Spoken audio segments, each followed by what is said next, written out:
Miqtë Top Channel, mirë dita, mirë se vini në Shqipëria Live, do t'jemi së bashku në orët në vim për të folur faktikisht për disa nga çështjet kryesore globale, pamje që ndoqët i përkasin vjedhjes së miliarda passwordeve të Facebookut, Apple-it apo edhe rrjeteve të tjera sociale. Në vim ne do të flasim për tematika të ndryshme, por edhe te kjo do të ndalemi nëse vërtet janë iranianët pas vjedhjes së këtyre passwordeve apo është thjesht një hakerim normal global. Edhe pse duhet thënë FBI-ja është shqetësuar dhe është duke dhënë disa këshilla në lidhur me mënyrën se si duhet të ndroni pasuardet e rrjeteve tuaja sociale në mënyrë që të mos bini pre e këtij hakerimi apo të këtyre marrje të dhënash sensitive tuaja. Për këtë do të flasim në vijim, siç u thash. Fillimisht temë kryesore padyshim këto ditë nuk është se mund të ndryshojë, mbetet përballja dhe përplasja mes Iranit dhe Izraelit. Faktikisht sot në Gjenev, 3 ministrat e jashtëm europian pritet të takohen me homologun e tyre iraniane. Do të shohim nëse do të ketë një, po themi, përshpejtim negociatash, ndërhyrje, qetësim të situatës apo do të ketë një agravim. Yllia Taliçka, ish ambasador në Francë, është me mua në studio. Faleminderit shumë që je me mua. Denis Deliu, ish komandant, faleminderit shumë Deliu. Suzana Guxholli është me mua në një lidhje direkte. Faleminderit shumë zonja Guxholli për kohën tuaj sot. Të përshëndes. Përshëndetje, kënaqësi. Faktikisht bashkë do të flasim për mënyrën se si e kanë ndikimin ekonomikisht lufta në të gjithë zonën, por ne kryesisht sigurisht do flasim për Shqipërinë në minutat në vijim. Fillimisht, zotja Aliçka, a janë këto takime formale apo janë takime që kanë frytet e veta? Kjo që do bëhet sot për shembull në Gjenev. Shkjo e dyta natyrisht sepse madje është evonuar.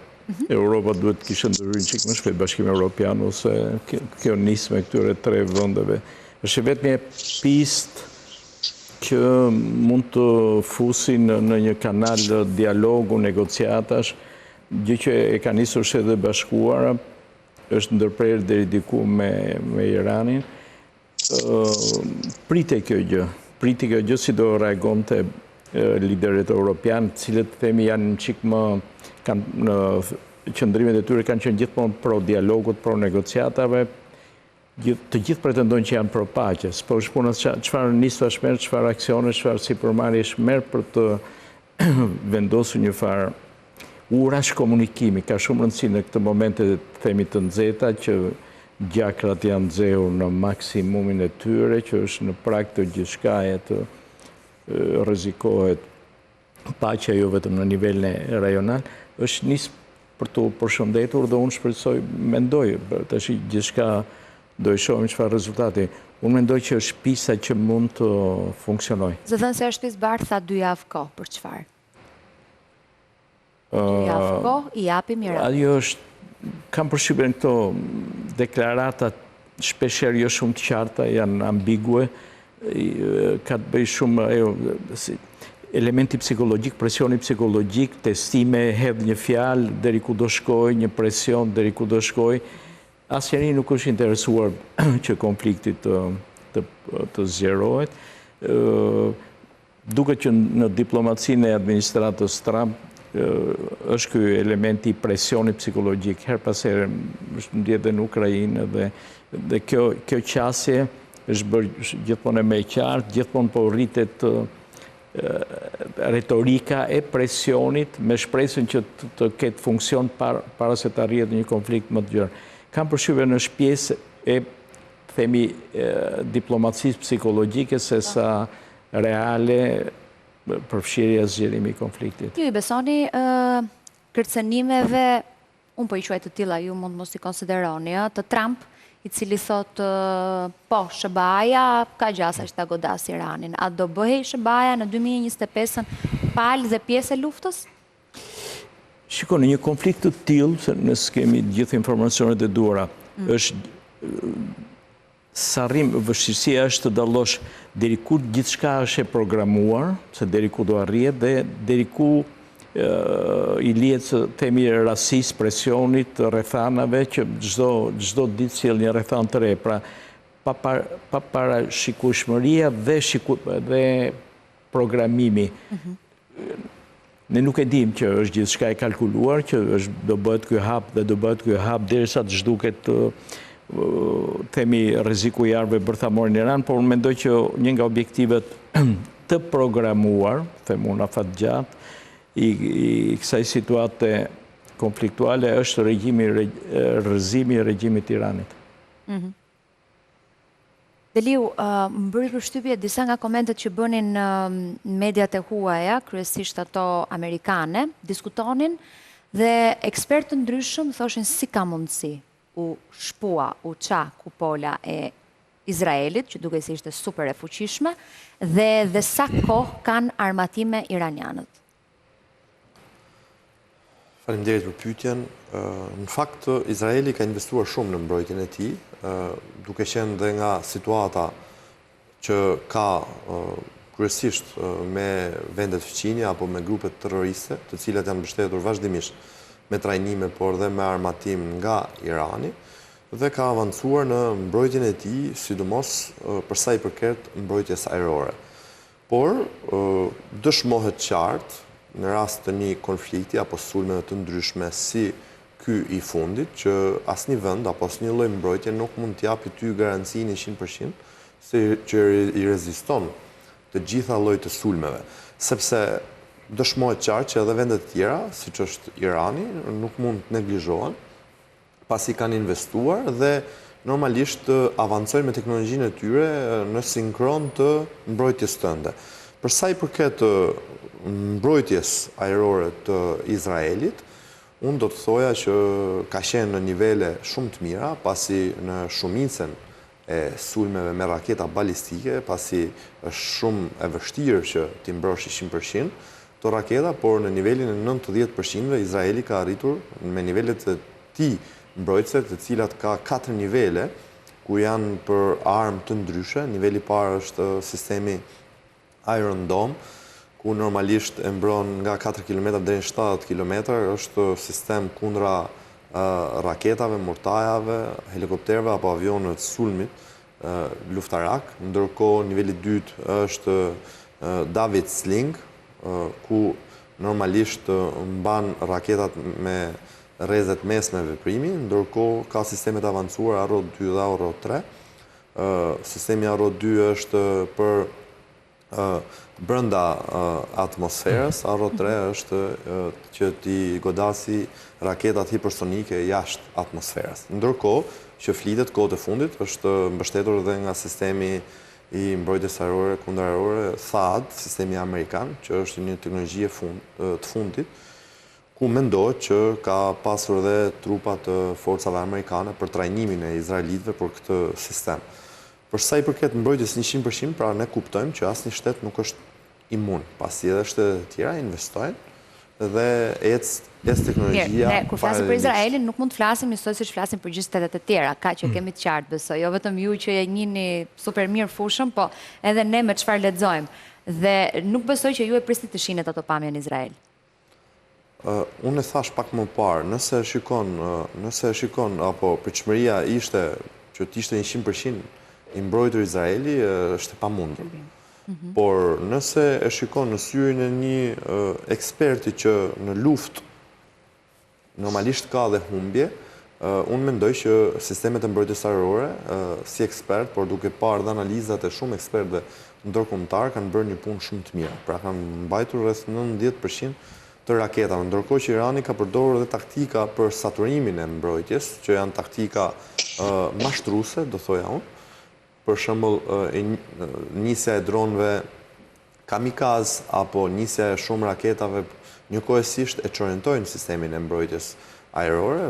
Kjo bën që disa raketa mos të kapen nga sistemi i mbrojtjes ajrore. Për sa i përket Iranit, Irani mendoj që nuk e ka luksin. Jo, mbetemi pak vetëm tek Izraeli, do të pyes në vijim për Iranin. Por shikoja fotot edhe ajo që më bën përshtypje është fakti se këto kanë qenë fotot që po përmendeshin edhe në mediat amerikane dhe thuaj që është shumë e çuditshme se si mund të çahej kupola. Tani, ajo që unë duhet të kuptoj kur ti flet për Iranin ishte forca e atyre mjeteve ushtarake që përdori Irani që e çau kupolën apo dështoi kupola? Thashe, janë taktikat mashtruese të cilat Irani normalisht i ka përdorur, pasi dihet shumë mirë nëse do të nisen një numër i madh raketash njëkohësisht, nëse do të nisen shumë dronë kamikaz e çorientojnë mbrojtjen, pra nuk është ajo mundësia që ti t'i kapësh të gjitha sulmet, ndërkohë që patjetër edhe sistemi, thash, nuk është imun 100% që të bëjë një mbrojtje 100%, pasi raketat janë raketa balistike, ku realisht ka një shpejtësi të konsiderueshme, por janë dhe të mbushura goxha me nivel shumë të madh eksplozivi. Çfarë është Fordo? Një kompleks i rëndësishëm sekret, kemi vetëm 2 foto prej tyre, regjia do më ndihmoj, flitej për, jo nuk janë këto, janë 2 fotot ku duket hyrja, sa ti bëj gati regjia, janë 2 foto ku duket hyrja kryesore, edhe me tek hyrja është dhe fotoja e liderit të tyre iranian, dhe pastaj e kapur edhe nga sipër me plane me dron për fortifikimin dhe sigurinë e saj. Pse e konsiderojnë sekrete dhe çfarë rëndësie ka për iranianët? Sipas informacioneve izraelite, normalisht iranianët kanë punuar jashtëzakonisht shumë për pasurimin e uraniumit dhe kanë qenë shumë afër prodhimit një bombe bërthamore. Edhe normalisht këto baza kanë qenë edhe të mbrojtura edhe sofistikuara, por edhe të zgjedhura për sa i përket vendislokimit, por dhe aftësisë për të mbrojtur, si nga sulmet ajrore, ashtu edhe nga grumbëllimi i informacioneve inteligjente për vendodhjen, për mënyrën se si janë ndërtuar, për aftësinë e tyre mbrojtëse, largësinë nga objektet e rëndësishme, dhe të gjitha këto i bëjnë këto baza të një rëndësie të veçantë, pasi normalisht aty kanë qenë të gjithë shkencëtarët më të rëndësishëm të Iranit, të cilët kanë punuar për pasurimin e uraniumit, ndërkohë që ka pasur dhe struktura të forcave të armatosura iraniane, për sa i përket mbrojtjes tyre bazave, por gjithmonë duke mos rënë në sy, pasi kuptohet që në terren shërbimet sekrete izraelite kanë qenë përparuar dhe i kanë paraprirë këtyre sulmeve, sipas dhe informacioneve që ne i lexojmë dhe në media, shërbimet sekrete izraelite kanë qenë goxha të angazhuara dhe i kanë paraprirë këtyre sulme duke investuar dhe duke rekrutuar dhe nga diaspora libaneze, apo pakicave afgane, apo të tjerë të cilët kanë dhe ngjashmëri me racën, me etnin, me gjuhën, apo me sjelljet e Iranit. Fakti që shumica e sulmeve izraelite ishin precize, shumë të sakta, si në vrasjen e komandantëve kryesor ushtarak, ashtu edhe të shkencëtarëve, goditjen e bazave të pasurimit uraniumit, goditjen e bazave ajrore, bazave të nisjes raketave apo prodhimit të dronëve, të gjitha këto bëjnë Izraelin e çojnë në një shkallë të lartë të mbledhjes informacionit inteligjente, por dhe koordinimit preciz dhe perfekt në fushë betejë. Okej, nëse regjia më ndihmon pak me fotot, edhe një herë tjetër, që të kuptojmë se për çfarë po flasim, në momentin që përfundojnë këto janë fotot e Izraelit edhe mënyrës se si kupola e hekurt u qa dhe dha këto goditje me anë të dronëve, më falë, çfarë si mund t'i quaj, Denis, ato... Dronët kamikaz? Dronë kamikaz janë ata që e qanë kupolën, apo?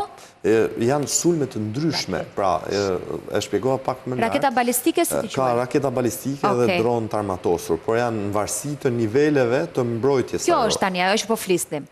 E sigurisë iraniane, fronda, quhej, dhe flitet që është sekrete, dhe ka vetëm një foto që ekziston në rrjetet sociale të saj, që është fotoja e dytë pas kësaj, ku tregohet edhe hyrja, vetëm dera kryesore, vetëm atë kanë mundur. Është goxha e thellë, mund të jetë në drejtime edhe horizontale, por dhe vertikale, ndërkohë që iranianët, sipas informacione, kanë dinë aftësinë e bombave të avionëve bombardus, cilët përdor Izraeli, dhe mendohet që pas parametrave që ata kanë informacione, Izraeli nuk e ka mundësinë që t'i shkatrojë këto baza bërthamore, por vetëm Shtetet e Bashkuara të Amerikës, pasi kanë një eksperiencë gjatë në luftrat të ndryshme, ku realisht këto bomba me mbushje speciale janë përdorur në malet Tora Bora në Afganistan, por edhe në Irak, në disa sulme ku realisht kanë hasur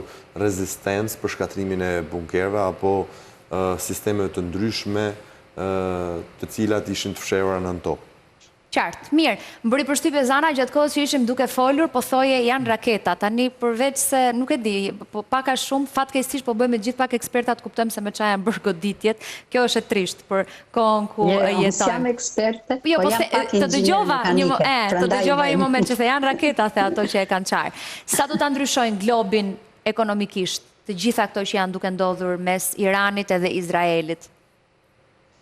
Patjetër që influenca në ekonomi ndihet me njerë, tregjet financiare reagojnë bile që në thashë theme, jo më në vepra, dhe një luftë ka efektin e saj në ekonominë e vendeve, në luftë po njëkohësisht fqinjve, duke qenë se kjo luftë është e lidhur me vend që ka mallra strategjik, si energjinë, gazin, kuptohet që influenca është e madhe. Kjo zonë, lindja e mesme, njihet si një zonë qendrore, si kraina e naftës dhe e gazit, dhe njëkohësisht si një nyje e rëndësishme e transportit të naftës nëpërmjet ngushticës Hormuzit. Prandaj influenca është shumë e madhe dhe menjëherë u ndje efekti i kësaj lufte që ishin çmimet në energji, çmimet e naftës dhe të gazit që filluan të lëvizin tregjet financiar, megjithëse shumë pak quhet ditë ka që kjo luftë ka filluar. Efektet të tjera janë mbyllja e këtyre rrugëve detare, pra lëvizja shumë më pak në ngushticën e Korfuzit, bën që të rritet të bllokohet pra sistemi i transportit dhe njëkohësisht të rriten primet e sigurimit. Të gjithë mbaj mend nga Covidi se sa influencë të madhe pati bllokimi në çmimet e transportit, pra inflacioni në këtë fushë vazhdoi dhe sot e kësaj dite çmimet janë përsëri shumë më të larta nga ç'kan qenë më përpara. Veç kësaj ne e dimë që gazi dhe nafta janë pjesë të rëndësishme të prodhimit të shumë produkteve, përveç se mall strategjik i domosdoshëm për nevoja dhe shërbime. Prandaj kuptohet që në mënyrë zinxhir kjo transferohet dhe në çmimin e shumë mallrave. Prishet ai që quhet zinxhiri i furnizimit, që është shumë i rëndësishëm dhe vital për ekonominë e çdo vendi dhe ekonominë globale. Por megjithatë, efektet e tanishme të kaq kohë sa është luftë nuk janë aq të mëdha. Këto janë pra kanalet ku transmetohet dhe ku ndihet efekti i luftës në këtë rast.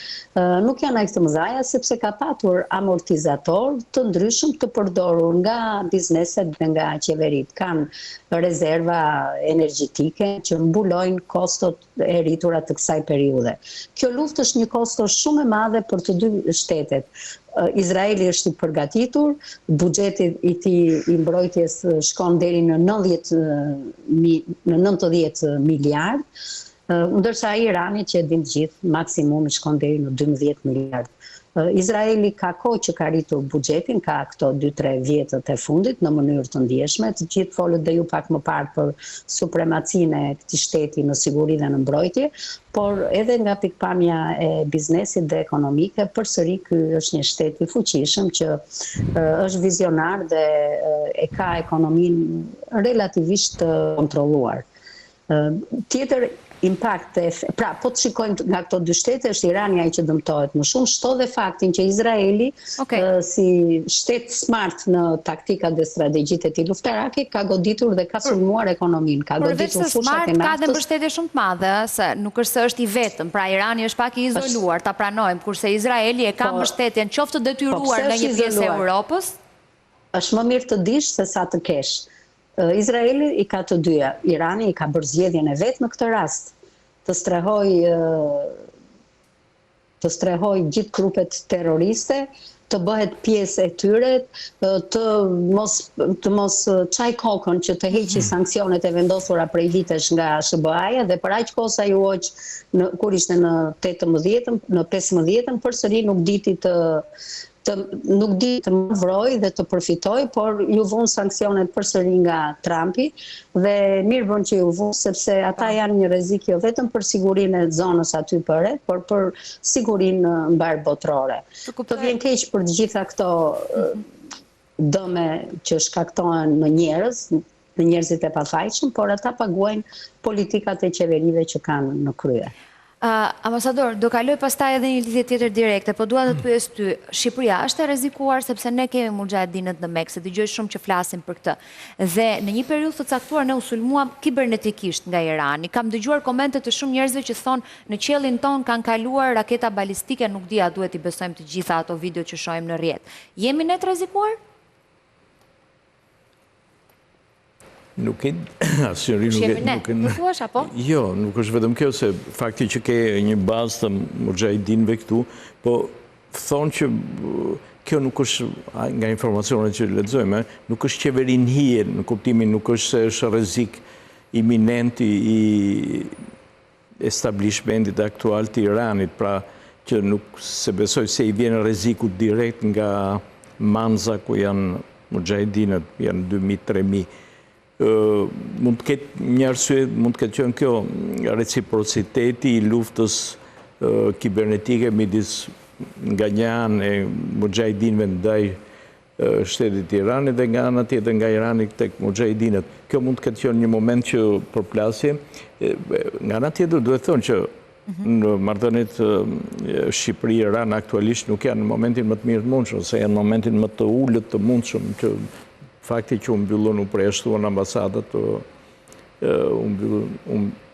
ndërprejnë marrëdhënie diplomatike, kjo në kuptohet që Shqipëria së pari e ka, jo vetëm sot, po edhe më parë, po edhe një herë më shumë, po ka pozicionuar, e ka shprehur qartë ato që pozicionin e saj ndaj këtij konflikti, pra pro-Izraelit dhe kundër Iranit.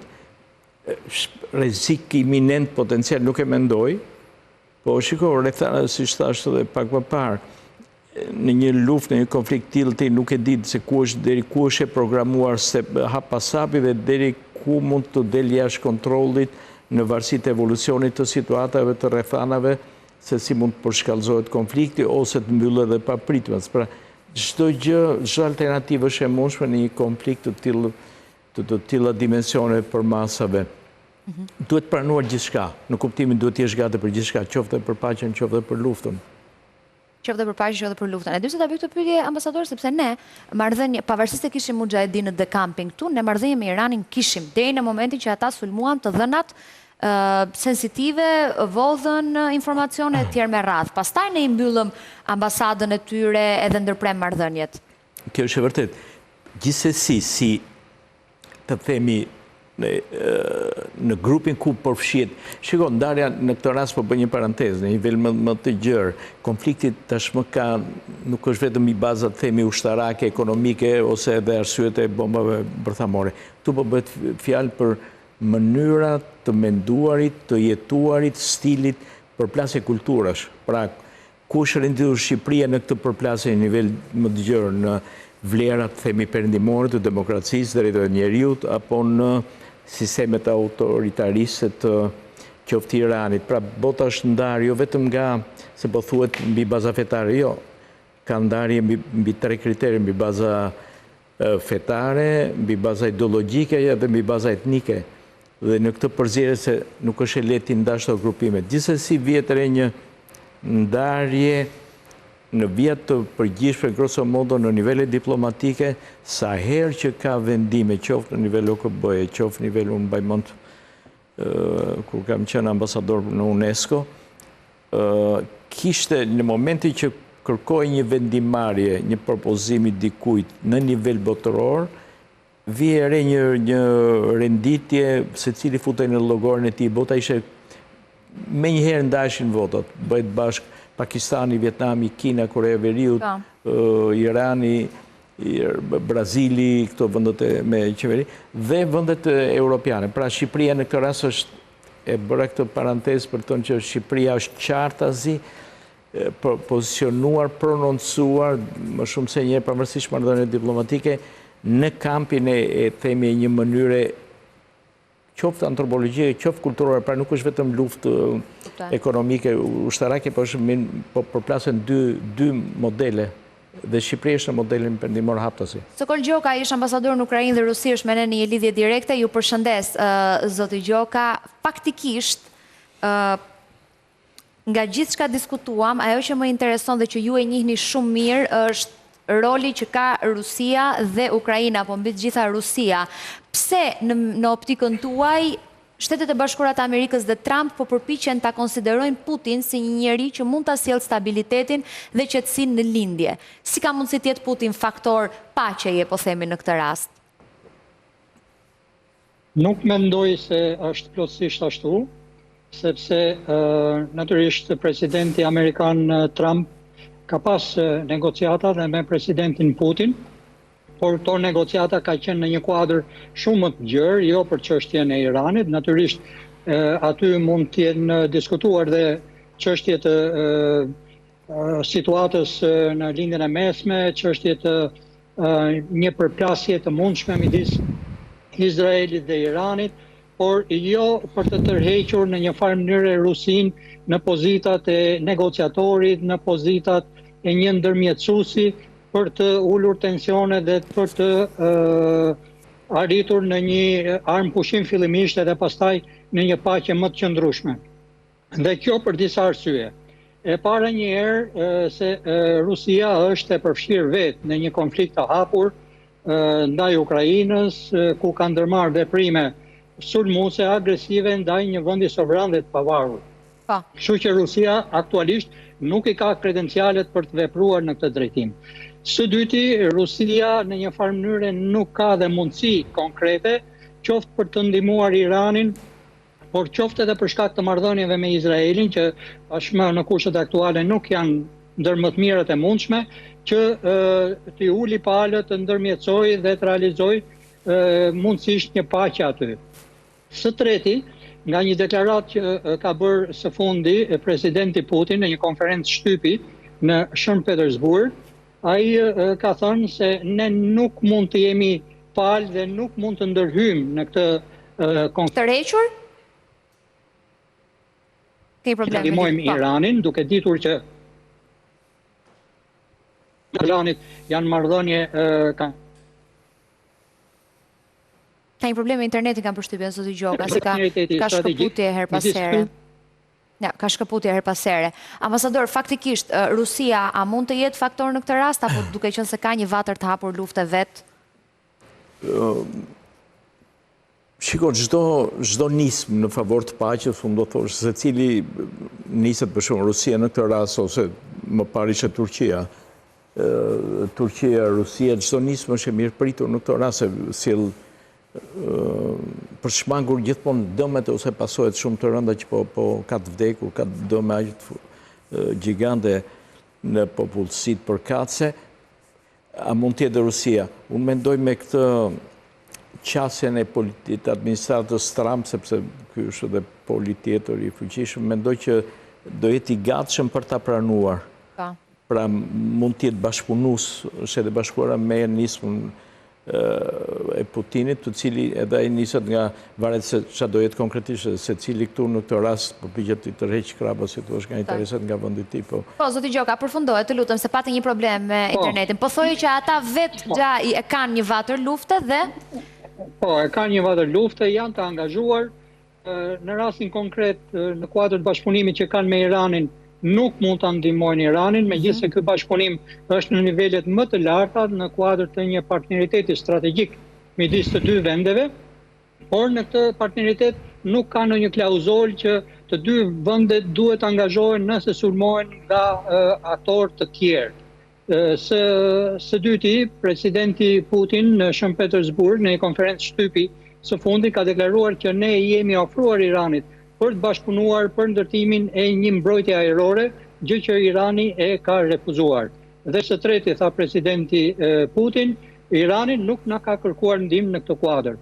Kështu që Irani të vazhdojë me politikat e tij. Pra në një farë mënyre Rusia është tërhequr nga çdo lloj sipërmarrje në këtë drejtim, dhe kjo për vetë faktin jo vetëm që është angazhuar vetë në mënyrë të drejtë për drejtë në një luftë të hapur, por së dyti nuk ka më dhe kapacitete, i ka të shtruara si në rrafshin ushtarak, në rrafshin ekonomik e kështu me radhë. Nga ana tjetër, Rusia nuk ka dhe kredencialet për të vepruar në këtë drejtim.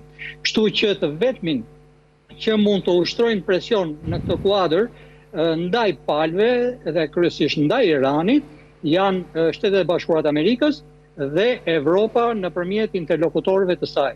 Ndaj dhe sot po zhvillohen bisedimet në Gjenevë midis ministrave të jashtëm të E3 dhe Iranit.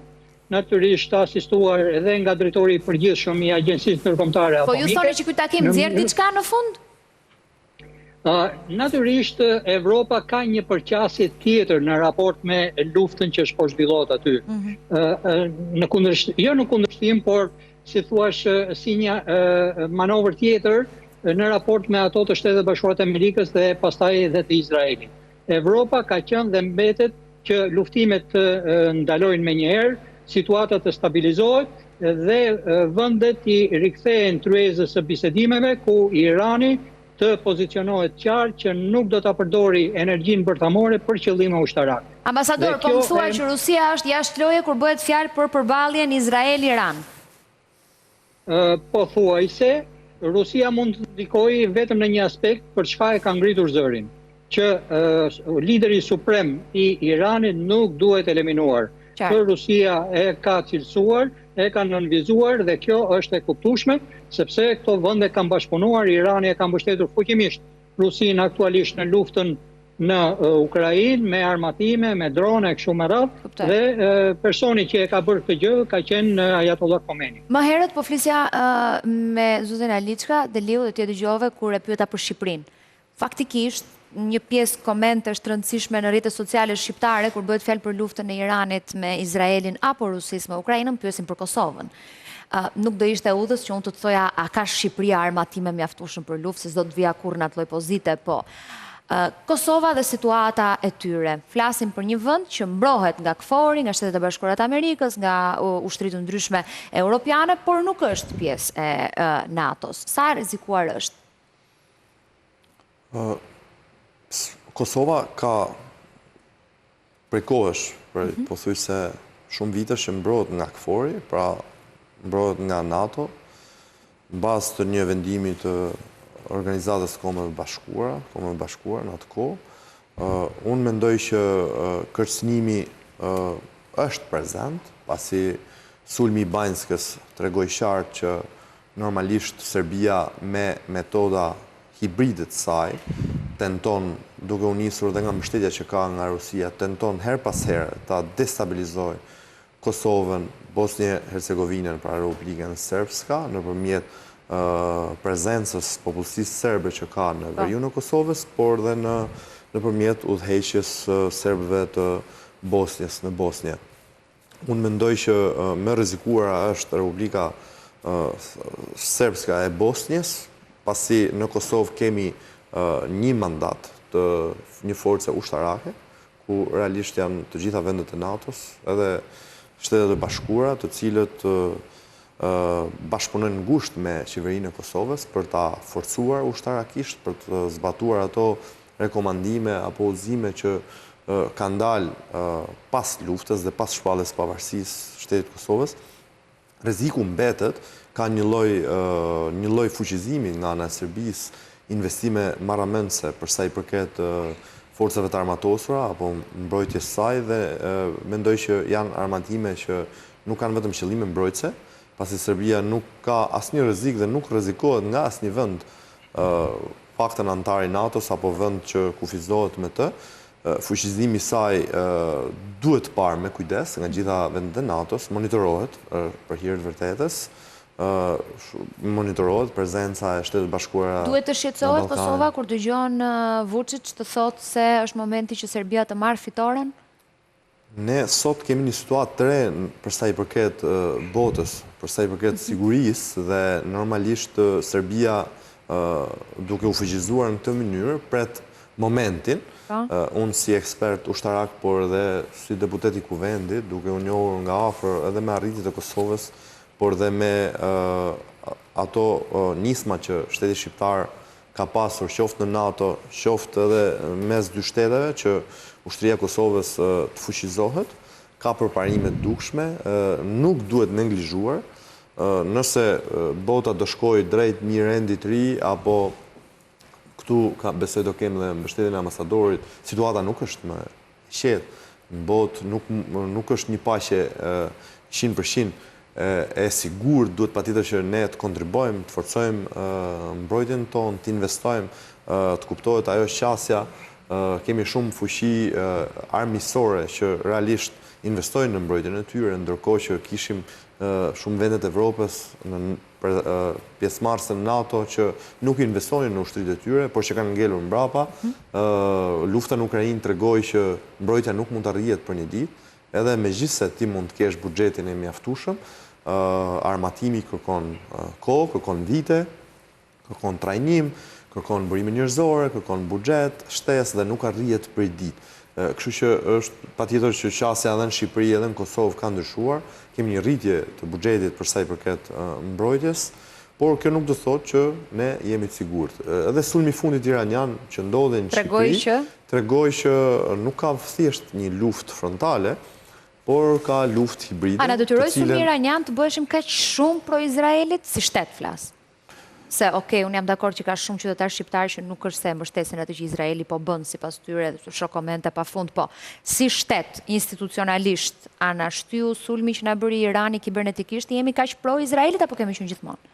Ne kemi pas marrëdhënie shumë të mira me Izraelin, historikisht. Kam paragjykove pak, apo? Ndërkohë sulmi për hir të vërtetës na nxorrin pa ndoshta atë mos investimin e duhur për sa i përket sigurisë kibernetike, ndërkohë që patjetër nxorrëm edhe mësime nga gabimet dhe sot Shqipëria ka investuar goxha në sigurinë kibernetike. Këtë e them edhe si deputeti i Komisionit Sigurisë Kombëtare, ku realisht i kemi dhënë të gjitha institucioneve buxhet shtesë për mbrojtjen kibernetike, ndërkohë që zgjoi dhe NATO-n apo Shtetet e Bashkuara të Amerikës për mënyrë ishte goditur kibernetikisht Bashkia e Tiranës. Po, për mënyrë se si ata na sulmuan dhe se si NATO do të konsideronte në të ardhmen një sulm kibernetik. Pasi një sulm kibernetik është një sulm... Ajo që ndodhi sot me Bashkinë e Tiranës është një sulm iranian? Unë po lexoja pak më parë, besoj që mund të jetë sulm iranian, megjithëse nuk është konfirmuar, por në përmbajtje ishte pro-Iranit, fliste për një hakmarrje, fliste për iranianët që ne kemi këtu. Besoj që janë ata, pasi ata kanë treguar që tentojnë të destabilizojnë kryesisht vendet që janë armiqësore me të, ndërkohë ne rënditemi dhe nuk mund të përjashtohemi nga ajo mundësi pasi strohojmë 3.000 iranianë. 24 orë grev në Itali Guxholli për shkak të rritjes së çmimeve dhe greva bëhet ndaj Giorgia Melonit. Po çfarë mund të bëjë një shtet në momentin që çmimet rriten për shkak të asaj që po ndodh nëpër botë dhe për shkak të luftrave? Ta bëj këtë pyetje se dua të kuptoj në mënyrë sa më të thjeshtë edhe për ata që na ndjekin, cilat janë produktet që do psojnë rritje çmimi dhe duhet i konsiderojmë normale dhe sa zgjidhet nga vetë shtetet, çfarë ka shteti vetë në dorë? Kuptohet që shteti ka në dorë, se shteti votohet dhe zgjidhet që të menaxhoj pasurit, asetet e një vendi, ekonominë, politikën e tjerë. Kështu që është si thua fëmia i vogël që është i lidhur me nënën, derisa mbrin edhe shkëputet dhe bëhet i pavarur. Kështu që kur njerëzit e ndjejnë në palc presionin e çmimeve, inflacionin, kuptohet që ka kombe që reagojnë. Dhe siç kemi parë edhe serbët, edhe grekët, ja dhe italianët tashti, reagojnë kur ju preket xhepi, kur ju preket mirëqenia, kur nuk e ndjejnë veten të sigurt dhe të kënaqur në vendin e tyre. Rritja e çmimeve pritet dhe ka arsye të cilat ndonjëherë nuk varen nga ne, siç u bë gjatë pandemisë ose siç ndodhi gjatë luftës në Ukrainë, që vazhdon akoma, por vjen një pasaj që ata stabilizohen për arsye të ndryshme. Dhe ndërhyrja e qeverisë këtu është shumë e rëndësishme. Rritja e çmimeve është inflacion dhe kjo rritje thamë ne prek produktet strategjik energjetik, naft, gaz, të cilët hynë jo vetëm si shërbime për nevoja të përditshme, për karburant, për ngrohje, për ftofje, por janë pjesë të proceseve industriale, proceseve prodhuese dhe të shërbimit. Dhe si të tillë, ato janë pjesë të shpenzimeve që ne i quajmë kosto të çdo produkti. Merr produktet plastike, të cilët kërkojnë shumë energji, të cilët kërkojnë naftë, etj. Dhe mendo për kostot e tyre, kur çmimi i naftës deri tani duhet të jetë ke $77 për fuqi, ndërkohë kur në këto vitet e fundit ne u mësuam me një çmim energjik, nafte apo gazi të stabilizuar për arsye të ndryshme. Kjo për efekt të mirë menaxhimit nga ana e bizneseve dhe nga ana e qeverive të vendeve nga këto produkte dalin. Kështu që qeveria ka shumë në dorë njerë të ndërhyjë tek inflacioni nëpërmjet mekanizmave të saj fiskal dhe politikave rregulluese, dhe njëkohësisht të bashkëpunojë me bankat qendrore si institucione të pavarura, të cilat kanë mekanizma dhe instrumenta për menaxhimin dhe zbutjen, amortizimin e inflacionit. Dhe një nga këto është ajo interest rate, interesi. Euro do pse ndryshime? Banka. Është ajo të gjitha, shiko, euro tek ne i ka ndryshimet nga i ka.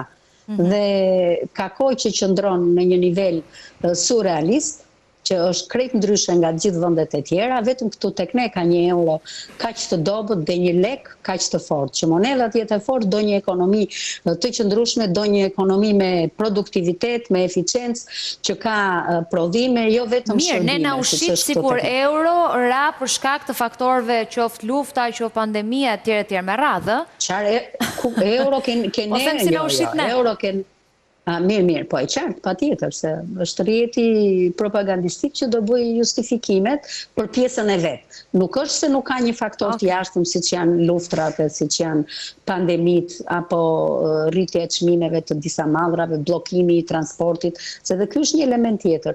Dhe e keqja në këtë rast është që rritja e çmimit do vijë vetëm nga mungesa e këtyre produkteve strategjik, por edhe nga transporti, nga bllokimi i lëvizjes së atyre të sasive nafte që shkojnë në vende ndryshme. Megjithse Irani e çon naftën e tij kryesisht në Kinë për shkak të sanksioneve dhe e ka në konsum të përditshëm.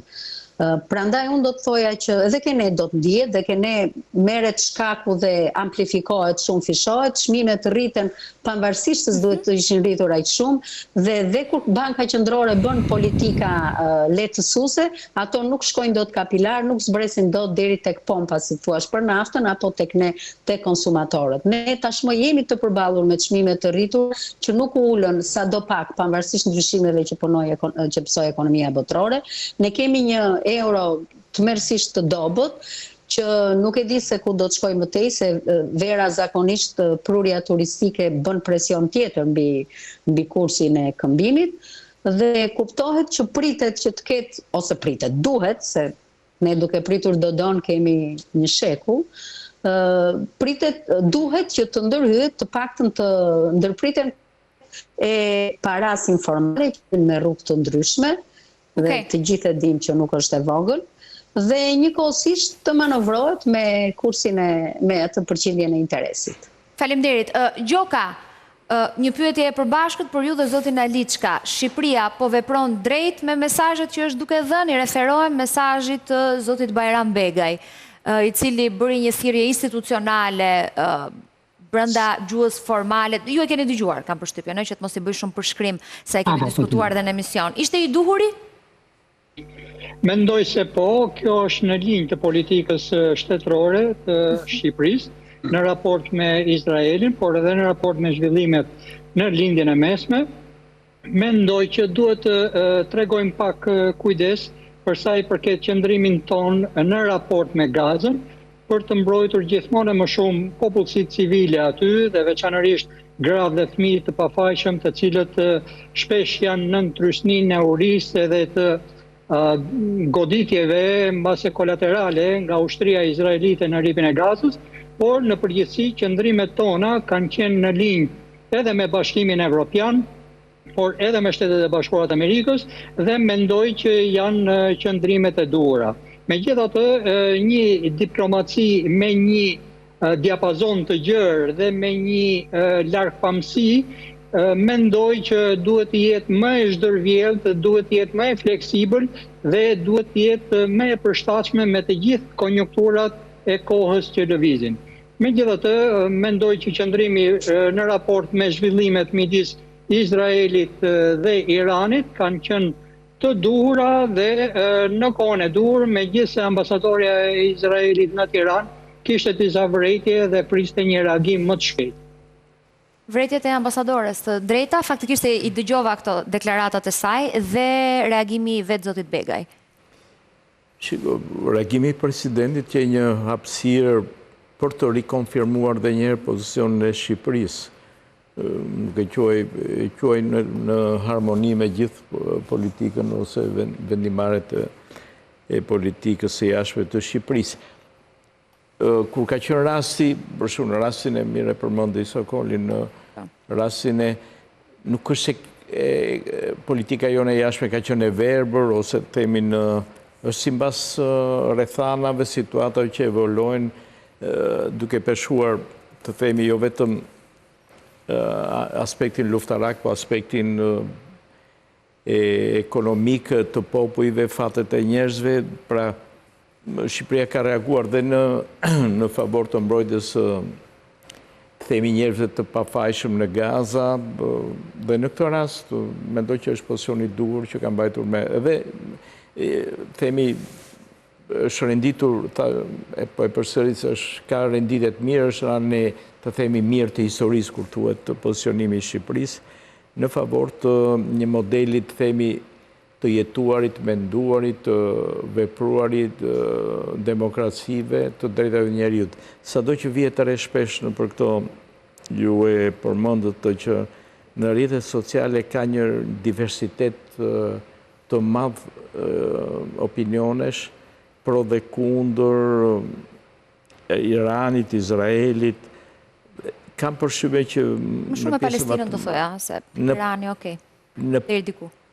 Të Palestinës më tepër nga themi nga pozicionime humane, njerëzore mbi fatet, ndërsa në rastin e Iranit, ndofta po dhe në këto debatet televizive kam parë dhe pozicionime në favor të Iranit, kam përshtypjen janë më së shumti mbi baza fetare se sa të themi interesash. Irani nuk është një vend mik, kjo është e qartë. Nuk është e qartë dhe pra për çfarë arsye, pra është një vend po t'ishte themi një vend demokratike, do ishim kundër Iranit, vetëm mbi baza fetare ose jo, këto janë dilemat unë kam përshtypjen që këto pozicionime në nivelet të rrjeteve sociale por Iranit janë më tepër mbi baza fetare. Tu faktikisht bashkohem dhe unë me ju, po. Kam përshtypjen që ndron shumë kjo pjesë. Dhe ka një mungesë shumë të theksuar informacioni në rrjetet sociale. Shiko, po bëhet lufta ushtarake gjithmonë është në luftë mediatike, shoqërohet me një luftë fuqishme mediatike dhe shpeshherë e vërteta edhe mund mbulohet, mund të fshihet nga të dy palët, nuk është se Irani është më pak aktiv në luftën e tyre mediatike, karshi sidomos reagimeve të popullore të europiane që kanë qenë sidomos me Gazën, ka shumë reagime do shana humanitare pastaj. Po në nivele popullore, pra në këtë rast ka të bëjë shumë lufta mediatike. Për herë të fundit Irani na luftoi sot kibernetikisht, ka sulmuar Bashkinë e Tiranës. Thjesht për ta dhënë dhe si informacion. Gjoka, faleminderit, Guxholli, ishte kënaqësi, Deliu, shumë faleminderit për kohën tënde, ambasador, është gjithmonë kënaqësi. Ti i thet vërtetat e tua, ndryshe nga rrjetet sociale, mendimet e tua? Mund të shtoj diçka, nëse kemi kohë. Atëherë, edhe unë për ta shtuar diçka këtu në lidhje me Izraelin dhe Iranin, nëse do i marrim të dy shtetet, ne sot me Iranin, ambasadori e di shumë mirë, një shtet kur ndërpret marrëdhëniet diplomatike, është hapi i fundit për para fillimit një lufte. Dhe ne normalisht jemi një luft me Iranin. Iranin nga ka sulmuar me sulme kibernetike, sulme të orkestruara, ndërkohë që nga ka vjedhur dhënat, nga ka shkatruar disa nga sistemet infrastrukturës kritike, kështu që për sa i përket Izraelit, Izraeli patjetër që është një vend mik, ka njohur Kosovën dhe kjo duhet të vlerësohet nga ana jonë, por për sa i përket dhe luftimeve në Gaza, unë si oficer terreni, oficer lufte, e kuptoj shumë mirë që operacioni për shërimin e pengjeve është ndër më të vështirë, ata janë sulmuar, por kjo nuk justifikon edhe humbjen e njerëzve të pafajshëm apo fëmijëve apo civilëve. Duhet patjetër që edhe Izraeli të nxjerrë ato mësime apo të ndalojë ato humbjet e njerëzve të pafajshme. Faleminderit shumë. Pa tolerueshme. Në vim do të flasim pas publicitetit për sulmin që është bërë sot Bashkisë së Tiranës, sulmit kibernetik, por mbi të gjitha kujdesit që duhet të tregoni me pasuardet që keni në disa rrjetet tuaja sociale pas pak.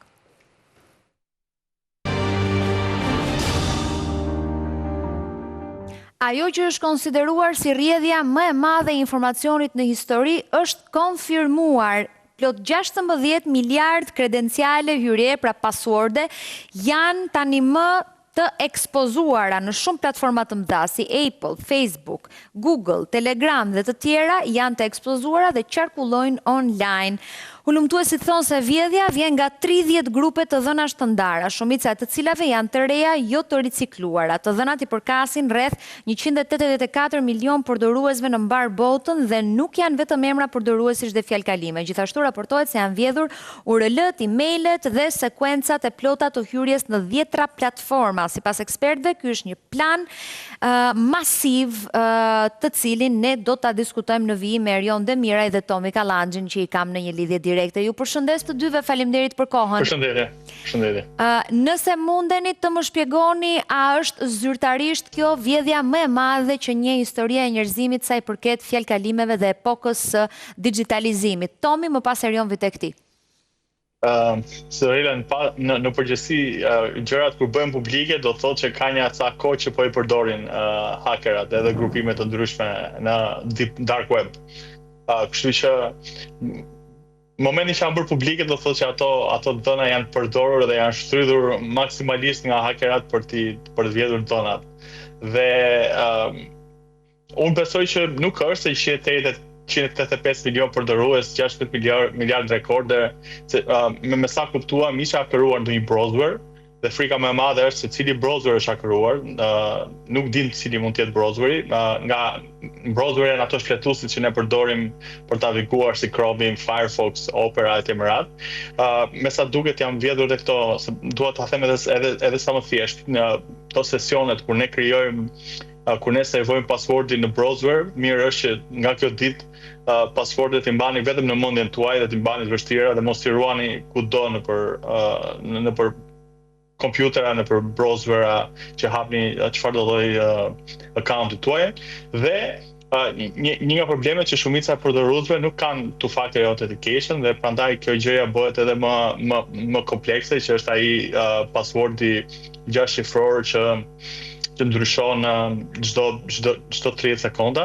Dhe një tjetër, dhe kompanitë si Apple dhe Google po tentojnë që edhe këtë two-factor authentication ta nxjerrin nëpër offline devices, që Google për shembull së fundmi e ka kaluar në cloud këtë two-factor authentication e vet për menaxhimin e passwordeve, kështu që është pak problematike situata, po uroj që mos jetë në dëm.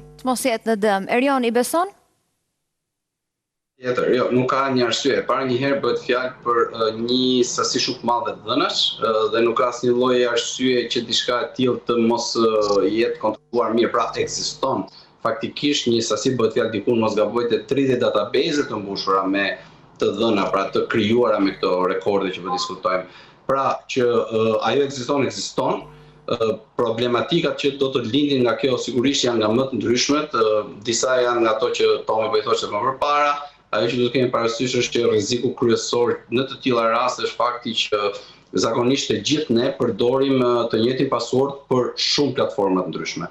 Pra, me të prekur një nga këto platforma nga ku mund të ketë gjeneruar, pra nga ku mund të marrë këto dhëna, automatikisht ky password jon pastaj mund të përdoret në vende të tjera, sepse njerëzit e kanë këtë lloj, e bëjmë dhe ne që jemi më profesionistë që shpeshherë përdorim pak a shumë pra të njëjtat passworde me ndryshime nga më të vogla, kështu që patjetër është diçka e cila nuk ka ndodhur më parë një publikim kaq i madh, nuk mendoj që bëhet fjalë për një incident të izoluar, pra për një incident i cili ka ndodhur në një vend caktuar. Mendoj më shumë që të paktën një pjesë e madhe e këtyre të jenë të dhëna të vjedhura pastaj nga incidente dhe të mëparshme. Nuk mendoj që është një incident i vetëm, një browser i vetëm, do të ishte diçka pastaj akoma më e rëndë. Lajmi i ditës së sotme, që sigurisht nuk mund të mos t'ju pyes për këtë edhe për shkak të ekspertizës dhe fushës që ju trajtoni, është vjedhja e të dhënave në Bashkinë e Tiranës. A është sensitive, a duhet marrë seriozisht? Ky mesazhi i shpërndar nga Homeland Justice, që tani na është bërë zakon, që bëhet fjalë për hakerat iranian. Tomi, sa duhet t'i besohet këtij mesazhi? Do t'i besojmë këtij mesazhi në momentin që do dalin dhënat dhe çfarë dhënash ka pasur. Me sa di unë, websajti i Bashkisë së Tiranës ka qenë thjesht një website në WordPress, domethënë një platformë shumë popullore dhe shumë vulnerabël në shumicën e rasteve ndaj hakerave. Uroj që hakerat duke hyrë në këtë platformë mos kenë hyrë në platforma ndryshme siç janë taksat siç janë sistemet e tjera që mund të përdori Bashkia e Tiranës për të mbajtur kontabilitetin dhe faturimet e ndryshme të qytetarëve, por që koincidencë e madhe është se ndoshta hakerat kujtohen vetëm tani në qershor korrik ta iranianët dhe pjesën tjetër të vitit e bëjnë pushim. Dhe po më duket shumë e çuditshme që Bashkia e Tiranës nuk po del me një përgjigje për këtë gjë. Faktikisht, ne kemi një lloj buxheti, se po dëgjoja më herët me deputetin Deliu, që është edhe ish komandant dhe kisha në studio, dhe thoshte që ne kemi një farë buxheti të shpërndar në institucione të ndryshme për rritjen e masave dhe sigurisë nga ana kibernetike. Ekziston vërtet? Kemi rritje masash? Tomi, po, pastaj tek Erion. Okej. Po. Po Erion, po, vjo ti, s'ka problem, se kthehem tek Tomi. Okej. Ne nuk kemi një fond qendror, pra nuk e ndoqja intervistën më pashme, por ne nuk kemi një fond qendror, ne kemi fonde të cilët janë të përcaktuar në varësitë e infrastrukturës. Pra, kemi infrastrukturën e Afshit që është nga më të rëndësishmet sot në Shqipëri, cila ka pra dhe pjesën e financimit e ka qendrore, ka të realizuar të vetin, dhe kemi dhe institucionet e tjera dhe me njohurinë time, Bashkia e Tiranës dhe infrastruktura e saj nuk është nuk është nën Afshin, është një infrastrukturë e cila është e izoluar në pjesën e bashkisë, pra kemi IT të specifik bashkisë dhe serverat dhe data centrat janë në Bashkinë e Tiranës, pra janë pjesë e Bashkisë Tiranës. Kështu që kjo pjesa e fondit pastaj duhet parë në fondin e bashkisë se sa kanë qenë fondet të cilat janë alokuar për pjesën e mbrojtjes kibernetike. Mbrojtjes kibernetike. Po Tomi? Sa të mbrojtur jemi? Ka një pyetje. E para njerë ne kemi një autoritet që është autoriteti që ne jemi marrë shumë herë të dy bashkë me këtë autoritetin, autoriteti për sigurinë kibernetike. Ndoshta Bashkia e Tiranës nuk pas ka qenë në faqet me rëndësi të veçantë në shtetin shqiptar, që fakti që është hakëruar, fakti që DPI-ja do monitoronte sulmet kibernetike që u trompetua më aq shumë edhe nga kryeministri, edhe nga autoritetet ndryshme që do bllokojnë sulmet kibernetike etj. Nuk ka funksionuar. Po. Dhe pyetja tjetër është që kur kjo DPI-ja pas ka qenë se këtu du të rikthehem se kur u vë DPI-ja tha do ndalojnë sulmet kibernetike, do t'i monitorojnë sulmet kibernetike. Për na marrë ne dhënat tona, se çfarë shohim çfarë bëjmë me telefonin. Kur në vërtet sulmi përderisa sajti i Bashkisë Tiranës nuk është aktiv akoma, do thotë që sulmi po vazhdon akoma dhe sulmi akoma s'ka ndaluar. Sepse në Cloudflare do thotë që ka rënë një databazë dhe nuk është ngritur. Tani unë po bëj vetëm pyetje dhe po tentoj. Për shembull tani po të duam ta aksesojmë, nuk e aksesojmë dot faqen e Bashkisë Tiranës, kam përshtypjen apo jo? Këtë po. Jo, nuk e aksesojmë sepse serveri i Bashkisë Tiranës është down. Po, është e vërtet, nuk hapet. Është i paaksesueshëm. Interesante, deri në momentin që nuk hapet thua ti, nuk e kanë marrë aksesin e faqes së tyre. Ja, kjo është ajo që del, po. Aksesin e faqes së tyre ata mund ta kenë, po do thotë që ose po vazhdon sulmi me DDoS, ose aty ka një error që ata ndoshta kanë enkriptuar dhënat ose kanë fshirë dhënat, po besoj që duhet të kenë një backup se nuk është se kush e ka dorë tani për ta rikuperuar? Tani praktikisht duhet ta ketë IT-ja e Bashkisë Tiranës. Duhet të ndihemi të kërcënuar ne nga Irani me këto sulmet, apo ne na i kanë marrë që kishim të marrë? Sajti Bashkisë Tiranës është thjesht një sajt informativ në djenin time, nuk e di a ka dhëna nga pasa, kanë infektuar sisteme që po thoya të tatim taksave etj. Por që nuk është se është një problem për të kthyer se dhëna statike kanë qenë dhe nuk ka pasur dhëna dinamike të lidhur me autobuzat, për shembull nëse ne do kishim pas autobuzat, sistemin e menaxhimit të autobuzave në cloud ose sisteme të ndryshme. Do sitte një lloj kaosi si pasojë thua. Do sitte në një farë mënyrë në një lloj kaosi. Kurse kjo është thjesht një faqe statike informuese mbi eventet dhe mbledhjet që bën Bashkia e Tiranës. Erion, a është rastësi mendon ti që sulmojmë gjithmonë në maj dhe qershor nga Irani? Jo, rastësi nuk është një. Para duhet kuptojmë që në këtë fushë asgjë nuk është rastësi. Duhet kuptojmë që diçka goxha e madhe ka ndodhur, nuk duhet fjalë vetëm prapë për ndërprerjen e faqes së bashkisë, e cila është një faqe publike e informacione. Pra, ka diçka goxha më të madhe që ka ndodhur e do shikojmë në vazhdimsi. Kemi të paktën nga krahu i atyre që e veçuajnë veten iranianë shfaqjen e një liste me minimumin 19 servera të cilët janë akuar dhe serverat kanë dhe emrat të cilët shpjegojnë rolet e tyre pak a shumë. Pra ti që po punohet goxha në terren dhe ka si Dorela ka ndodhur diçka e madhe. Nuk është diçka e thjeshtë. Besojmë jo, nuk është diçka e thjeshtë. Mund të merremi të spekulojmë me sa i përket pse ndodh gjithmonë korrike kështu, kush janë personat që bëjnë a ka apo jo Irani kohë dhe nerva të merret me ne në këto momente, këto janë gjitha spekulime pastaj, por për sa i përket faktit që diçka goxha e rënd në infrastrukturën kur ruhen të dhënat e sistemit Bashkisë Tiranës ka ndodhur, s'ka dyshime. Shpresoj që të kemi pasur politikat e duhura të backupit, që të kemi pak humbje dhënash, sepse për sa i përket rrjedhjes mendoj që ajo tashmë ka ndodhur. Tomi, po thoshte nuk ka informacion nga Bashkia e Tiranës dhe reagim zyrtar, por faktikisht ka një reagim që do më ndihmoj dhe regjia, njoftim më sakt për të gjithë qytetarët ku thuhet ju informojmë se për shkak të një problemi të serverave të bashkisë, linku i platformës së aplikimeve për regjistrimin e fëmijëve në çerdhet dhe kopshtet publike i fëmijët.tirana.al nuk është funksional. Në këtë kuadër procesi i aplikimeve do të pezullohet deri në momentin që platforma do të jetë funksionale. Në vijim do t'ju informojmë kur platforma do të jetë përsëri funksionale dhe mbi shtyrjen e afatit të aplikimeve. Faleminderit për mirëkuptimin tuaj. Është njoftim i dalë në faqen Fëmijët e Tiranës që administrohet nga bashkia. Çka do të thotë se ka një lloj konfirmimi që jemi sulmuar kibernetikisht. Tomi, një koment shkurtër. Se di, mua thjesht vjen për qerë nga gjithë kjo lloj situate, domethënë e mendoj përderisa janë hakeruar gjitha do thotë që menaxhimi i infrastrukturës ka qenë nuk dua të sulmoj kolegët e mi në Bashki Tiranë, por që dhe të mbash të gjitha të dhënat të një server me të njëjtat aksese, se po flas teknikisht tani me të njëjtat subdomene dhe të sulmohesh në këtë farfeje është qesharake.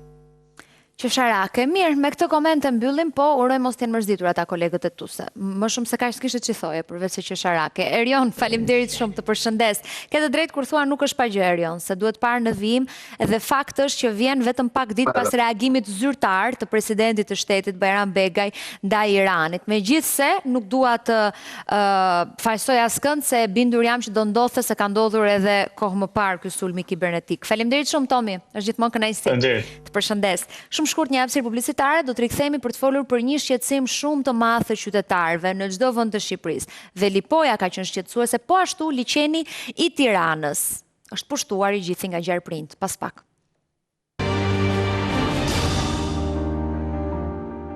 Nejip Hysolakoj është me mua në një lidhje direkte dhe do të mundohet, kam përshtypjen, të na qetësoj pak të gjithëve për alarmin mbi Gjerprind. Specialist për zonat e mbrojtura, faleminderit shumë Nejip për kohën tënde sot.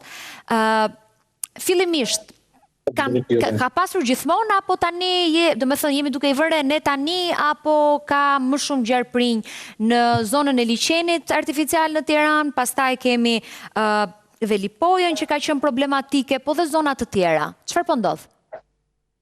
Mendoj që është një gjë e zakonshme, pra që të shikojmë spetje si të ne përka vetë Gjerprinve, pra sepse normalisht me gjithë të ndryshimet klimaterike që ndodhin dhe ata lëvizin për ujë ose ushqim. Dhe nuk është një gjë alarmante që të shikojmë qoftë në plazh apo qoftë në rrugë automobilistike prezencë e këtyre specjeve, që jo gjithmonë janë të rrezikshme dhe këtu është për të theksuar, sepse si Gjerprind janë absolutisht paqësor dhe nuk janë të dëmshëm, por edhe disa lloje përkash, të cilat mund të ketë një rrezikshmëri shumë të ulët për njeriu, por që zakonisht ndodhen në habitate më të ekspozuara nga ato që shohim nga vëzhgimet e përditshme të turistëve të huaj apo të informacioneve që marrin nga rrjetet sociale. Më thuaj pak, sa të rrezikshëm janë? Atëre mund të ndajmë dy grupe Gjerprind që nuk janë të rrezikshëm, pra asnjë lloj nga Gjerprind nuk janë të rrezikshëm, dhe po të shikojmë ata që janë më shpesh të vëzhgueshëm është një lloj që quhet gjerp i ujit, që quhet natrix në latinisht, në përkat të cilat janë pak helmuese, po them kështu në këtë lloj forme, kanë habitat më tepër zona më shkure, zona jo urbane, dhe është në përka me brir, ajo që mund ta quajmë më helmuese që mund ndodhet në zonat tona, e cila për fat të mirë është dhe shumë e ngatët pra për të reaguar shpejt ndaj njeriut.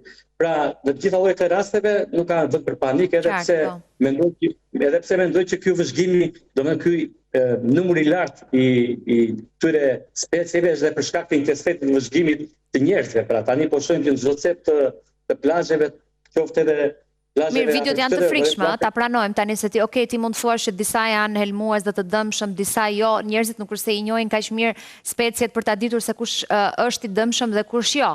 Të shëmtuar janë kur ishin në rrugë. Absolutisht jo. Pra, e klasifikova deri diku një habitat të një specie të rrezikshme, dhe kjo gjarpërive që janë absolutisht pa rrezikshëm. Pra, në kjo do e marr këtu nga zona ku jam unë, kjo do shkojmë Karapurun, atëherë është e vërtetë që do të kemi kujdes kur marrim shihet mjedisore, ndaj në përkës me byrë, pra sepse ka habitatin e saj, edhe numri individëve ose individëve është më i madh. Ariel Vasili, veterinar për kafshët e egra, është me mua në një lidhje direkte dhe Mirjan Topi, studiues për gjallësat. Faleminderit, ju përshëndes të dyve. Do më lejosh Ariel ta nis me Mirjanin, i cili duket se nuk i ka frikë fare gjarprind faktikisht. Mirjan, e para regjia do na ndihmojnë me disa foto të tuat, po fillimisht dua të më thuash ç'është gjithë ky shpërthim gjarprinj, sidomos tek liçeni artificial, ku shoh shumë qytetarë që publikojnë video në rrjetet sociale me to. Atëherë përshëndetje gjithëve, përshëndetje edhe miqve të mi në Xhipit dhe Arielit. Këto janë fotot e tua. Ku i ke gjetur këto gjarprinj? Gjatë ekspeditave herpetologjike që bëj çdo vit. Ka një interes madh për herpetofaunën në vendit tonë, pasi ne jemi vend që ndodhemi në jug të Europës dhe për këtë arsye larmia e zvarranikëve dhe amfibëve në vendin tonë është e lartë dhe një fond i tillë i kësaj klase të faunës është mjaft i lakmueshëm për të parë nga turistët e vendeve të Europës perëndimore apo veriore ku kjo klasë faunës është shumë më pak e larmishme. Megjithatë, sikurse e përmendi edhe në Xhipi më herët, nuk ka vend as pak për panik. Në vendin tonë ndodhen rreth 20 lloje të cilat ngjasojnë me gjarprinj, po prej cilave vetëm 17 lloje bëjnë pjesë në rendin e gjarprinjve dhe 3 lloje, pavarësisht se ngjasojnë si gjarprinj, bëjnë pjesë në rendin e ardhucave, si thuash, ose janë ardhuca. Tu është një poster që është bërë rreth 10 vite më parë, në fakt, ku përfshihen të gjithë gjarprinjt e Shqipërisë, po dhe ata lloje që nuk janë në thelb gjarprinj, por janë ardhuca, por duken si gjarprinj. Në fakt aty mungojnë dhe 2 lloje, të cilat janë një lloj është klasifikuar si lloj i ri, pasi ne kemi prodhuar këtë poster. Në atë kohë unë kam punuar dhe qendra për ruajtjen dhe mbrojtjen e mjedisit natyror në Shqipëri dhe qëllimi i këtij posteri ka qenë në fakt për të informuar publikun e gjerë mbi parrezikshmërinë e shumicës së llojeve të gjarprinjve. Tani, ne po shihnim një video më herët të dikujt në automjet që xhironte në velipoj gjarprinj dhe sa kalonte ecte shihte gjarprinj të tjerë, a janë të rrezikshëm këta, Mirjan? Po, atëherë rasti i rrugës Shëngjin Velipoj është një rast relativisht i veçantë, do thoja, unë e njoh shumë mirë atë zonë, kam punuar në atë zonë. Shumica e individëve që shfaqen në video nuk janë gjarprinj, por janë ardhuca pa këmbë. Pra është një lloj i cili quhet bullar dhe nuk bën pjesë tek gjarprinj, është krejtësisht i parrezikshëm. Ky lloj në fakt ka veçori që nëse haset në mjedis të lëmuar e ka tepër të vështirë të kaloj pra të rrëshkasit të zvarritet në mjedis të lëmuar. Dhe kjo është një nga arsyet që individ relativisht shumë të këtij lloji ngecen në asfalt dhe e kanë tepër të vështirë të kalojnë rrugën. Mos harrojmë që kjo rrugë është hapur për herë të parë këtë vit. Pra në sezonin kur zvarranikët janë aktiv. Dhe në një farë mënyrë ne kemi shkuar në habitatin e tyre pa ju krijuar kushtet e nevojshme për të si thua për të kaluar rrugën në mënyrë të sigurt, sepse çdo na bën allall, kemi harruar këtë pjesë. T'ja plotësojmë kushtet. Po në fakt ky është detyrim ligjor dhe çdo rrugë duhet pajiset me nën kalime apo mbi kalime, të cilat garantojnë kalimin e pashqetësuar të faunës e egër, po sikurse e kemi zakon ne, të gjitha Ariel, je dakord ti që s'ja kemi plotësuar gjithë kushtet? Çdo kosto ne e kemi zakon që t'ja lëm natyrës, do të mos mbajmë asnjë kosto për vete dhe është ajo që Kuptova Miriam. Po, po më thuaj, Ariel. Atëherë, jo, unë jam dakord me Mirianin dhe me Nexhipin, edhe para i përshëndes, dhe u bë shumë kohë që s'jemi parë për shkak të ndihmeve. E dyta, reagimi im, po, kemi një dekadë që luftojmë secili me pjesën e vet për faunën shqiptare, urojmë që të arrijmë diçka. Reagimi im, se ndoshta pranaj dhe të roqi vëmendjen ishte e qeshura nga ajo që the ti. Po, më fal, mua më duket e çuditshme. Unë të kuptoj. Unë të kuptoj. Sepse në një debat padyshim ka dy palë dhe duhet gjithmonë të ketë dy palë, që ky debat jetë konstruktiv dhe të gjithë të kuptojnë. Se po që të flasim vetëm unë, Nexhipi dhe Miriani, kemi folë me njëri tjetrin, se nuk është problem. Atëherë, është normale dhe është një kërkesë edhe nga Bashkimi Evropian, aty ku ne shpresojmë që do aderojmë ne nga 2050, që të japi mundësi kafshëve që të mos interferojmë me jetën e egër. Kur themi mos interferojmë, pra edhe këto autostradat, subautostradat, rrugët, urat që ndërtojnë, kanë mundësi kafshët që të devijojnë dhe që të mos të ndërveprojmë në mënyrë agresive dhe invazive ne ndaj tyre. Prandaj duhet kuptoni që në velipoj ato që po kalojnë, është normale që të shohin gjarprin dhe është normale që të shohin gjarprin në të gjithë Shqipërinë, sepse kemi disa specie të cilat, siç e dinë dhe dy miqtë e mi, ne kemi edhe në mbrapa Muzeut Historik Kombëtar kemi një specie, Telescopus fallax, e cila ka të paktën një gjysmë dekade, më korrigjo Miriam, që është tashmë është autoktone asaj zone dhe lind disa vezë dhe ke disa të vegjël dhe ka raportime nga bashkia, për fat të mirë është nuk është helmues, po është rear fang, pra nuk e lëshon helmin direkt, edhe në momentin që e lëshon helmi ai helm nuk është praktikisht as citotoksik, as neurotoksik, siç është helmi në përkës të vipera morditës apo vipera ursini, që kemi ne masivisht në Shqipëri, po si kemi sinqert vipera berus, prap mund të më korrigjojnë miqtë e mi, sepse kanë më shumë eksperiencë, po vipera berus është shumë e rrallë në Shqipëri, që të themi që ekziston një rrezik i tillë. Mendoj që Nexhipi ka parë dhe ursinin. Ty Ariel nuk të bën fare përshtypje kur i sheh videot edhe fotot. Kjo është ideja. Mua jo, sepse ne të treve njerëz që na ke ftuar fare. Është sigurt, pak për e sigurt. Jo, nuk më bën përshtypje sepse kjo është flora dhe fauna që kemi. Her pas here me rritjen e temperaturave, me rritjen e kushteve që këto gjarpri të çelin sa më shumë vezë, do kemi dhe periudha në të cilat ka më shumë gjarpri se sa periudha të tjera. Duhet kuptojmë që ne natyrën e kemi shkatruar dhe po mundohemi që të arrijmë këtë. Shiko, Ariel, qëndro dhe pak me mua, ti bëj një pyetje Nexhipit se duhet ta përcjell dhe pastaj e vijmë bashkë bisedën. Nexhip, a jemi duke reaguar si duhet, se po vija re për shembull, edhe mora dhe konfirmim nga Bashkia e Tiranës që po bëhet një lloj spërkatje tek liçeni artificial. Tani çfarë duhet bërë logjikisht ose sipas asaj që mund të thonë ekspertët, siç jeni ju të tre në fakt, apo duhet t'i mbrojmë në një lloj forme mënyre tjetër? Unë mendoj që ka forma më të mira nga spërkatja për të mbrojtur këto specie. Unë jam shumë dakord me Emilianin që po marrim rastin e velipojës dhe është fragmentizimi i habitatit, i cili detyron shumë specie të përdorin rrugët asfaltuara dhe të bëjnë pjesë e aksidenteve pastaj.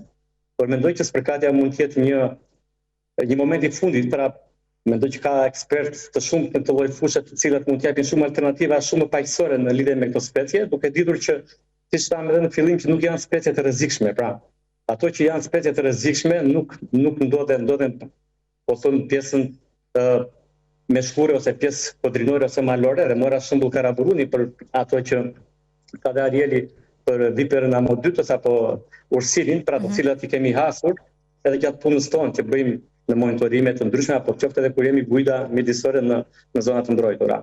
Por mendoj që spërkatja është elementi i fundit që duhet ndodhë për të lloj ndryrërie. Mirë, të falenderoj shumë Nexhip për kohën sot. Të përshëndes. Mirian, më thuaj pak, është mirë kjo spërkatja apo i dëmton?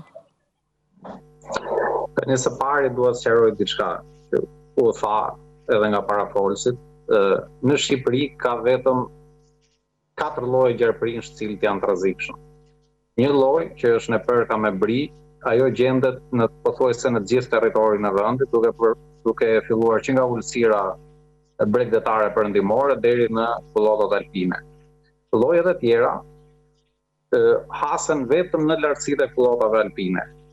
Pra, në pothuajse të gjitha zonat e banuara nuk haset asnjë prej këtyre llojeve. Pra ngelet i vetmi gjarpër helmues në zonat e banuara apo përreth zonave të banuara është nepërka me bri, i cili është një lloj që karakterizohet nga një gjatësi trupi e shkurtër, 90 deri në 100 cm individ të rritur, dhe ka tipike pjesën e larave apo kvadrateve në trup dhe ka një si lloj briri të vogël në hund që e bën të dallueshëm nga të gjitha llojet e tjera. Megjithatë, ky lloj nuk është agresiv. Madje asnjë gjarpër nuk është agresiv. Gjithë gjarpërinë kur konstatojnë prezencën e njeriut, gjëja e parë që përpiqen të bëjnë është të fshehen dhe të largohen, pra të shtojnë, si thua, në një sulm të mundshëm nga njeriu. Në rastin e nepërkës me bri, veçoria kryesore e saj është që përpiqet të kamuflohet duke mos lëvizur. Pra në rast kur ndjen prezencën e njeriut, në do mjedisin ku ndodhet, qëndron pa lëvizur duke menduar se lëvizja do ta ekspozojë kundrejt këtij rreziku. Pra, vetëm një gjarpër është i rrezikshëm. Për t'ju rikthyer pyetjes suaj për sa i përket spërkatjes. Shkurt, të lutem, Mirjam. Po, shumë shkurt. Si mund të marrët një vendim i tillë, sepse janë postuar 2 foto të gjarpërinjve në rrjetet sociale, si mundet. Pastaj nuk duhet harruar që gjarpërinjt, zvarranikët në tërësi, por pra gjarpërinjt janë pjesë e fondit kombëtar të faunës dhe është një legjislacion goxha i gjerë që i ruan këto. Veprime të tilla për vrasjen e gjarpërinjve janë veprime arbitrare dhe përpara se të bëhet ky veprim, duhet mendohet a është e nevojshme kjo gjë. Në fundit çfarë rreziku ka sjell kjo gjë? A ka një rast vetëm në parkun e liçenit? Po pse duhet presim që të ketë raste që të kafshojnë, helmojnë një njeri edhe pastaj ta bëjmë të gjën? Jo, e para njërë, gjithë gjarpërinjt që së paku më kam parë në këto që janë postuar, janë jo helmues. Si mund të kemi helmime nga gjarpërinj jo helmues në parkun e liçenit? Pastaj, thuhet jo, po njerëzit tremben dhe disa i kanë fobi dhe hajde tani, me qenë se disa i kanë fobi, ti eliminojmë gjarpërinj nga këtë park. Mos harrojmë që duke eliminuar gjarpërinj, prishim balancat tjera në atë ekosistem, sepse mund të eliminojmë gjarpërinj, po do rritet popullata e brezëve, të cilët janë vektor të transmetimit sëmundjeve, për cilën mund flasim më gjatë. Mirjam, të falenderoj shumë për ndërhyrjen. Ariel, do vijmë edhe pak minuta së bashku. Mirjam, të përshëndes. Silvana Bajrami po ashtu do na bashkohet, veterinere. Silvana, mirëdita. Okej, ju që keni të gjithë miq me njëri tjetrin, me sa po arrit kuptoj. Po. Pra që nxorë 2 veterinere. Tash ne jemi sa i tapshishje grup, kështu që ne njihemi gjithë. Kështu që njiheni gjithë. Sa mirë. Uroj mos mendoni njësoj të gjithë të paktën. Ose ndoshta për shkak të profesionit edhe mundet të ndodh. Në qoftë se mendojmë të gjithë njësoj, mendoj që kemi ty për të kundërshtuar dhe për të mbajtur. Ja ta dëgjoj pak Silvanën, sa ajo nuk të ka dëgjuar ç'ke thënë deri tani. Të shoh nëse mendon njësoj. Silvana, je pro apo kundër kësaj spërkatjes që, okej, për pak sekonda e kemi Silvanën. Ti vet Ariel je pro apo kundër spërkatjes që bëhet? Kuptojmë disa gjëra që Mirjani i tha, po duke qenë që është biolog, janë disa gjëra të cilat merren me një pjesë pak më emocionale. Spërkatja nuk është bërë që të vriten gjarprinjt, është bërë që të largohen, është bërë me, se këto janë informacione të konfirmuara, është bërë me një kombinim kimikatesh të cilat janë bio-friendly, pra nuk tentojnë që gjarpri të ngordhi apo të vdesi apo quani si të doni, tentojnë që gjarpri të largohet. Është një spërkatje e cila jemi sinqert me ju, më falni që po e them këtë për portalet spektakolare të cilat ushqehen me lajme, është një spërkatje e cila nga Bashkia e Tiranës është bërë që të paktën që në vitin 2005. Kështu që nuk është diçka e re thua. Okej, ja ta dëgjoj pak Silvanën. Silvana, ti je pro apo kundër? Se me sa po kuptoj, të paktën parafolësit nuk është se ishin fort pro. Spërkatjes për gjarprinj tek liçeni apo ato videot që kanë qarkulluar nga Velipoja, apo një e fundit ishte sot nga një prej komplekseve të pishinave në Tiranë? Përshëndetje të gjithë, përshëndetje doktor. Jam kënaqësi që jemi sot në bashkëbisedi. Sigurisht ne duhet të marrim parasysh për të ruajtur patjetër ekosistemin, por duhet të ruajmë edhe familjarët, individët, qoftë ato që kanë të fobi, kanë frikë, apo dhe ato që janë helmues. Tani ne mendoj se si mjek veteriner shpesh gjendemi në situata të tilla të cilët klientët tanë u shqetisin me kafshët e tyre dhe vinë nga zona të ndryshme, po që vinë për të ofruar shërbimet e emergjencës në këtë lloj situate. Në momentin kur merret një vendim për të bërë diçka, për të ardhur në ndihmë apo në shërbim të kësaj situate, patjetër konsulenca është e përbashkët mes ekspertëve, siç po thoja, dhe shërbimit apo pushtetit lokal në varësi të zonave të ndryshme. E kuptoj. Gjithsesi ti thua që videot mund të duken të rënda, por nuk janë helmues. Ndam të njëjtin mendim? Ne dim në Shqipëri ndodhen disa lloje gjarpërinj që grupohen helmues dhe jo helmues. Familjarët apo banorët e zonave të ndryshme e njohin në situatat, por që në përgjithësi ka dhe sidomos tani në verë janë të shfaqet dhe duhet të mbrohemi edhe nga ato që janë patjetër helmues, sepse normalisht bashkë jetojmë me to dhe duhet marrim patjetër masa. Silvana, faleminderit. Ariel, vetëm një koment shumë shkurt, po se do ta mbyllim. Më thuaj. Duhet të kuptojmë që shumica e gjarprive që janë postuar, fatmirësisht janë jo helmues. Duhet të kuptojmë këtë pjesën që gjarprit bashkëtojnë me ne dhe nëse ne jemi duke shkuar në velipoj ose në ambiente të cilat, le të themi, gjatë shumicës së vitit është ambient rural, sidomos kjo video e njerë, kjo është në rrethinat e velipojës, që është e sigurt që ai gjarpri aty ka shtëpinë e tij. Nuk duhet habitemi në ekzistencën e gjarprive, jetojmë në planetin Tokë, ndoshta në Hënë ose në Mars nuk ka gjarpri. Duhet kuptojmë që në momentin që ne tentojmë që të vrasim gjarprit, shtojnë brejtësit atë që tha Mirjani dhe duhet kuptojmë që Bashkimi Evropian në këtë moment kolekt e mi të EAZW-s, që është Shoqata Europiane e Veterinerëve të Kafshëve Tegra, ku aderoi. Problemi më i madh është me leptospirozën, që është një sëmundje e cila vjen nga brejtësit. Është problem shumë i madh, është sëmundje e cila ka dhe kuadër neurologjik klinik. Kështu që duhet mendojmë pak të vëmë në peshore se çfarë dëmi na bën një bollë shtëpie e cila është në punë vet. Padyshim instanca shtetërore dhe këto njësitë e shërbimit shëndetit të vogla duhet të kenë informacion dhe ka disa raste të cilat janë raportuar ku individ janë kafshuar nga gjarpri jo helmues dhe i është bërë antidoti, që në rastin që bëhet antidotin në moment të gabuar mund të sjellë fatalitet të njerëzit, kështu që ju lutem hapni librat. Mos krijoni kaos dhe panik kot, thua. Në disa raste. Ariel, shumë faleminderit, të përshëndes. Faleminderit të dyve. Mirë, shumë shkurt një hapësirë publicitare. Me sa duket nuk ka vend për alarm, të paktën deri tani nga çfarë videosh qarkullojnë në rrjetet sociale. Leoni t'ju them që vetëm pas pak do të kemi shpikjet Made in Albania me 4 raste shumë të bukura.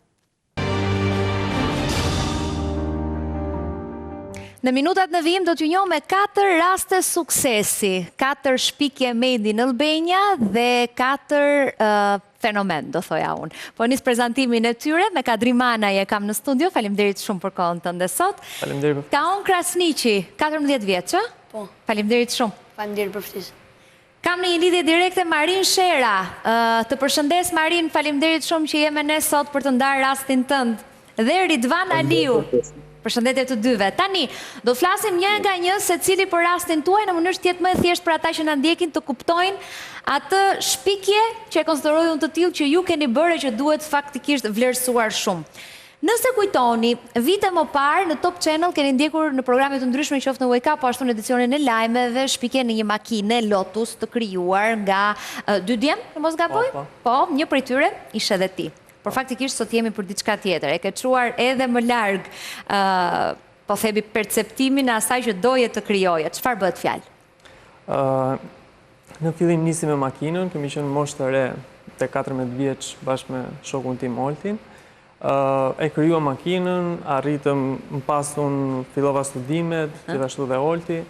Tashmë kam një kompani ku pasionin për teknologjinë le të themi, e kam shfrytëzuar në maksimum për të krijuar disa produkte, por një ndër ato është edhe Hive Pikal, e kemi quajtur, e cila është një pajisje IoT, e cila instalohet nëpër kosheret e bledhve dhe në mënyrë automatike shef në kohë reale në telefon të gjithë dhënat dhe parametrat e çdo koshere. Përveç kësaj mund të monitoroj çfarë parametrash për shembull shef? Lagështinë, temperaturën që janë jetike për kosheren, sepse në dimër për shembull mund të hyjë lagështia nëpër koshere dhe e kalp koshere dhe bledhët mund të vdesin brenda kosherës. Kështu që në mënyrë automatike mund të marrësh alerte në kohë reale se çfarë ndodh brenda kosherës së një bledhe. Gjithashtu ndihmon edhe bledtarët duke mbajtur në kohë reale, le të themi, ato raportet e tyre që shkojnë dhe bëjnë koshereve her pas here dhe nuk ndodh më ai fenomeni si e bëjnë aktualisht, lën një gur të bardhë, një gur të zi, le të themi, që të kuptojnë kush koshere ka probleme dhe kush jo. Por aplikacionin kohë reale ti mund të shohësh dhe nga shtëpia pjesën e statistikave që gjeneron. Gjithashtu ka dhe një komunitet brenda aplikacionit, i cilët kur ndodh një sëmundje në një zonë të caktuar, aplikacioni bën share tek ata të Flasim për bletët gjithmonë në koshere. Jemi gjithmonë të fokusuar te pjesa e bletëve. Pse shkoj mendja te bletët njëherë? Nisi duke pasur një kërkesë të zakonshme që çfarë mund të bëj, ti merresh me këto gjëra, çfarë sugjeron? Se s'po marrin vesh kur po na smuren. Edhe këtu ndodhi pasaj edhe një tjetër, thash, okay, me këto dije që kemi pse mos të bëjmë diçka Sa copë ke bërë? Kemi prodhuar diku te 120 pajisje që kemi në parqe të ndryshme, por gjithmonë jemi në fazë testi për të mbledhur të dhëna dhe për të bërë një version tjetër më të updateuar të teknologjisë tonë. Se bëhet fjalë dhe për kontrollere, të cilët janë pajisje, por edhe për software, janë të inkorporuar me një. Sa kohë të mori? Prototipi parë mori diku te 3-4 muaj, dhe më pas e vumë në zbatim, se ashtu ishin dhe disa deadline-e të cilët ne duhet t'i zbatonim, dhe më pas të tjerë versioni 2 u desh edhe pak më shumë kohë, diku te 6 muaj. Tani punojmë pak nga pak se jemi të shpërndarë edhe me projekte të tjera të ndryshme që merremi. Sa veta jeni? Në kompani jemi 15 veta. 15 veta. Deri tani 120 koshere janë që janë të instaluar pajisjet. I shisni? Kushtojnë shumë? Po, pajisjet i shesim kushtojnë diku te $45 për një koshere. Sa kohë të merr një nga ato pajisjet për ta ndërtuar? Veç kosheres është edhe stacioni i parkut i cili mbledh të gjithë dhënat dhe i transmeton aty, pasi bledhët janë shumë të ndjeshme nga frekuenca. Ne kemi zgjedhur transmetues të cilët shpërndajnë sinjalin e tyre me frekuencë të ulët, por mos pas probleme me interferimin e 4G apo 5G në koshere, dhe kemi bërë këtë që transmetojnë te parku dhe parku i çon në serverat ku mund t'i shohësh pastaj nëpërmjet aplikacionit. Pra, të gjitha këto mblidhen në një të vetme që t'jep gjithë të dhënat. Po. Sa kohë të merr ndërtimi vetëm njërës?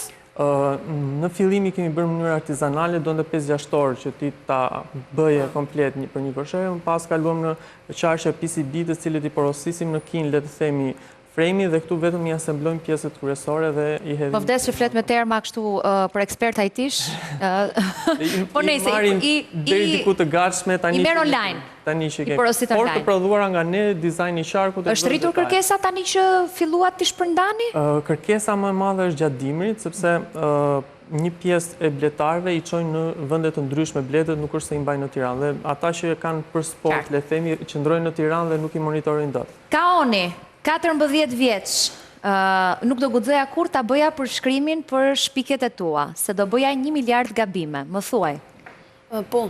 Është një shna e ti, kaq di unë, si informacion. Unë pra që 3 muaj e gjysmë kam filluar të ndërtoj Mindloop, që është një aplikacion i cili është një udhërrëfyes për secilin person për mësimin e personalizuar. Pra, nëse një person dëshiron që të mësoj çfarë të lloj teme, këtu në demo e kam paraqitur për shembull një temë ndoshta më komplekse për njerëzit, si funksionojnë large language models, ne mund të gjenerojmë pra kurse të personalizuara në bazë të nevojës që kemi.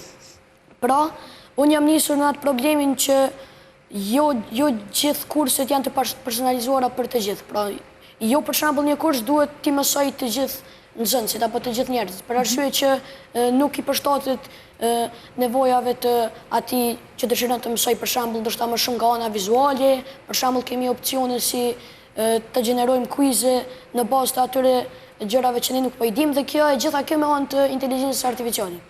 Sa i përket Mind Loop, pra është në fazën e prototipit, ku besoj që brenda kësaj veri do të bëjmë si MVP, ku do të pra në formë të beta. Vete ke bërti këtë? Po. Mind Loop? Po, i gjitha vetë. Çfarë do të thotë? Çfarë bën me këtë? Pra, po e zëmë që kemi një unë për shembull 14 vjeç dëshiroj që me mësu se si zgjidhen ekuacionet, kemi për shembull ty që dëshiron me mësu një temë të caktuar, kemi zotëriun këtu që dëshiron me mësu një temë të caktuar dhe ai mund ta gjeneroj kursin për veten e tij, vetëm për nevojat e tij personale. Pra e zgjedh temën që do dhe bën një vetë kurs atje brenda. Pikërisht. Këtu kemi për shembull në bazë komandave që ne i kemi dhënë pra inteligjencës artificiale për të na gjeneruar një kurs, në këtë rast kemi se si funksionojnë large language models, atëherë do të na i gjenerojmë së pari temat, a ja pajtohemi me këto tema dhe duhet i bëjmë save dhe më pas kemi opsionet se çfarë tools na përshtaten neve. Për shembull, ndoshta dikush është më i mirë në anën vizuale të mësoj përmes imazheve. Por edhe diçka që jam duke punuar vazhdimisht është edhe video generation tool, ku do të rris efikasitetin në të mësuarit të këtë gjitha moshat, të këtë gjithë njerëzit, për arsye që ndoshta do të vijë ajo koha ku besoj ndoshta brenda këtyre 5 viteve ku secili do të mësoj vetë me anë të inteligjencës artificiale. Sa i përket edhe aplikacionin tjetër që jam duke agenti tjetër të inteligjencës artificiale, i cili jam duke krijuar dhe zhvilluar, quhet EmailGPT. EmailGPT është një agent që ndihmon të gjithë njerëzit pa dallim, për shembull biznese, mund të ndihmoj individ që përdorin mjaft shumë emailën, mund të ndihmoj për shembull ty si gazetar, për shembull për të i përmbledhur gjitha emailat në baza ditore, javore, të jep reminders për emailat e tua. Është një organizim. Po, mund të themi që është ChatGPT vetëm për emailat e tua. Është 14 vjeç. Po ju kujtoj, ku e ke bërë shkollën? Po, unë shkoj në shkollën Faj Konica në Prishtinë, por mësimin në bazat e programimit kam filluar që nga mosha 7 vjeçare. Pra prindët më kanë udhëzuar që me ndjek disa kurse nga tema të ndryshme dhe unë e pata pëlqimin që me vazhdu me mësu më shumë programim, e deri që nga viti 2023 kur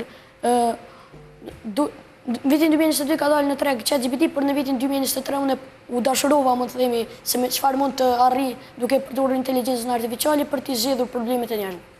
Nga informacionet që më ka vendosur Luciana Hulej këtu, thot se Kaoni është pranuar si studenti më i ri ndonjëherë në një shkollë prestigjioze në SBA, në një program me shkallë pranimi vetëm 10%. Po, është pra Founder University, i cila... Aplikove? Po, jam pranuar gjatë muajit maj, kam aplikuar, kam ndjekur intervista të caktuara dhe më pas u pranova, ka pasur pra ka qenë mjaft kompetitiv si program, për arsye që për gjithë startupet, për gjithë ata që kanë një ide për të krijuar një startup, ky program pra do të ndihmoj dhe do të aftësoj. Kur fillove të kesh interes për IT-n? Sa vjeç? Ndoshta mund të them që nga mosha 7 vjeçare. 7 vjeç. Kur e ke marrë kompjuterin e parë? Besoj atëherë që kam dëshiru me ndjek programimin edhe kom ndjek. Po që bëje ti ka unë? Nuk luaje me kompjuter? Jo, faktikisht në atë kohë krijoja loja për shokët dhe shoqet, për familjarët. Krijoje shpikje lojra? Po, kisha dëshirë që të mos konsumoj për të krijoj dhe të krijoj diçka inovative. Në Kosovë e vlerësojnë shumë këtë që ti bën? Se pash disa foto në rrjetet sociale të tuat edhe me persona të rëndësishëm politik. Po, mendoj që secili vend duhet t'i vlerësoj talentet që ka, për arsye që po ashtu edhe rinim, për arsye që ajo është e ardhmja e çdo vendi dhe mendoj se nëse e shfrytëzojmë ashtu si duhet. Te shkolla ç'a thon? Në shkollë po ashtu kam arritë që jam duke provu që me implementu inteligjencën artificiale në mësim, ku e kam kriju edhe një nismë bashkë në shkollë për të implementuar inteligjencën artificiale në mësim, që në Kosovë, në Shqipëri. Doja sugjeroja Bashkisë të Tiranës, sot i duhet shumë një si Kaoni, ndoshta, është pak humor i zi, po Kaon, ti diti mbrosh sistemet e tua nga hakerat? Po, sa i përket se ishte edhe një lajm e herët, mendoj që është edhe diçka që dua të them, tash është duke u përdorur mjaft shumë vibe coding. Do të thonë është një metodë kodimit e cila nuk është e gjitha 100% me inteligjencë artificiale. Dhe pra ekspert fushave ndryshme, po ndoshta po janë pesimist lidhur me të ardhmen e vibe coding, për arsye që ndoshta siguria kibernetike e këtyre webfaqeve, aplikacioneve do të jetë shumë e ulët sa një njeri do ta krijojë një aplikacion. Por mendoj që ndoshta do të ndryshojmë me kalimin e kohës. Ne nga IT-ja jemi cop-cop, si vende, Kosova, Shqipëria, apo jemi mirë? Nuk kam dëshirë të them ashtu, sepse mendoj që talent kemi, por nuk shfrytëzohet aq sa duhet. Nisi se ajo punë ka, po s'ka profesionist. Nga Gjermania, Marin Shera. Marin, më thuaj ti, për çfarë makine bëhet fjalë? Përshëndetje, unë jam Marin Shera, jetoj në Gjermani që prej moshës 18 vjeç. Jam inxhinier strukturësh dhe drejtues në kompani investimesh. Prej shumë vitesh, prej vitit 2016, vllai dhe unë kemi filluar ndërtimin në një makine. Vllai dizenjonte që 3 vjeç makina. Dhe në Tiranë kemi realizuar prototipin e makinës, formën e parë për të bërë stimulimin e formës. Më pas, vllai erdhi në Gjermani dhe bashkë me mua kemi marrë pjesë në shumë projekte siç është Hyperloop, ky është një prototip i ndërtuar në Munich për një tren shpejt. Dhe pasioni jonë është makinat, fokusi aktual, dhe aty jemi duke bërë prototipin Emirfield, të cilin duam ta prezantojmë në Gjenevë. Çfarë ka ndryshe kjo makinë përveç formës nga makinat e tjera? Këtu bëhet fjalë për supermakinë, llogaritet siç është Zonda Pagani, Koenigsegg në kategorinë e makinave më të shtrenjta dhe është komplet prodhim i bërë nga dora e njeriu, domethënë pa përdorur shumë makineri. Ndryshimi është tek zgjidhjet inxhinierike që ne kemi gjetë duke marrë parasysh aerodinamikën ose lëvizjen e pjesëve të makinës kur frenon, si dhe akselerimin, shpejtësinë dhe ajo që është më e veçantë është dizajni. Dizajni jonë buron plotësisht nga pasioni dhe ky dizajn shfaqet jo vetëm në makinë, por edhe në projekte të tjera që kemi, jahte, motora elektrik. Besoj që dizajni do të jetë një specifik që do të tërheqi sa kohë keni që merreni me këtë? Pse e morët si vendim ta krijoni dhe sa veta jeni?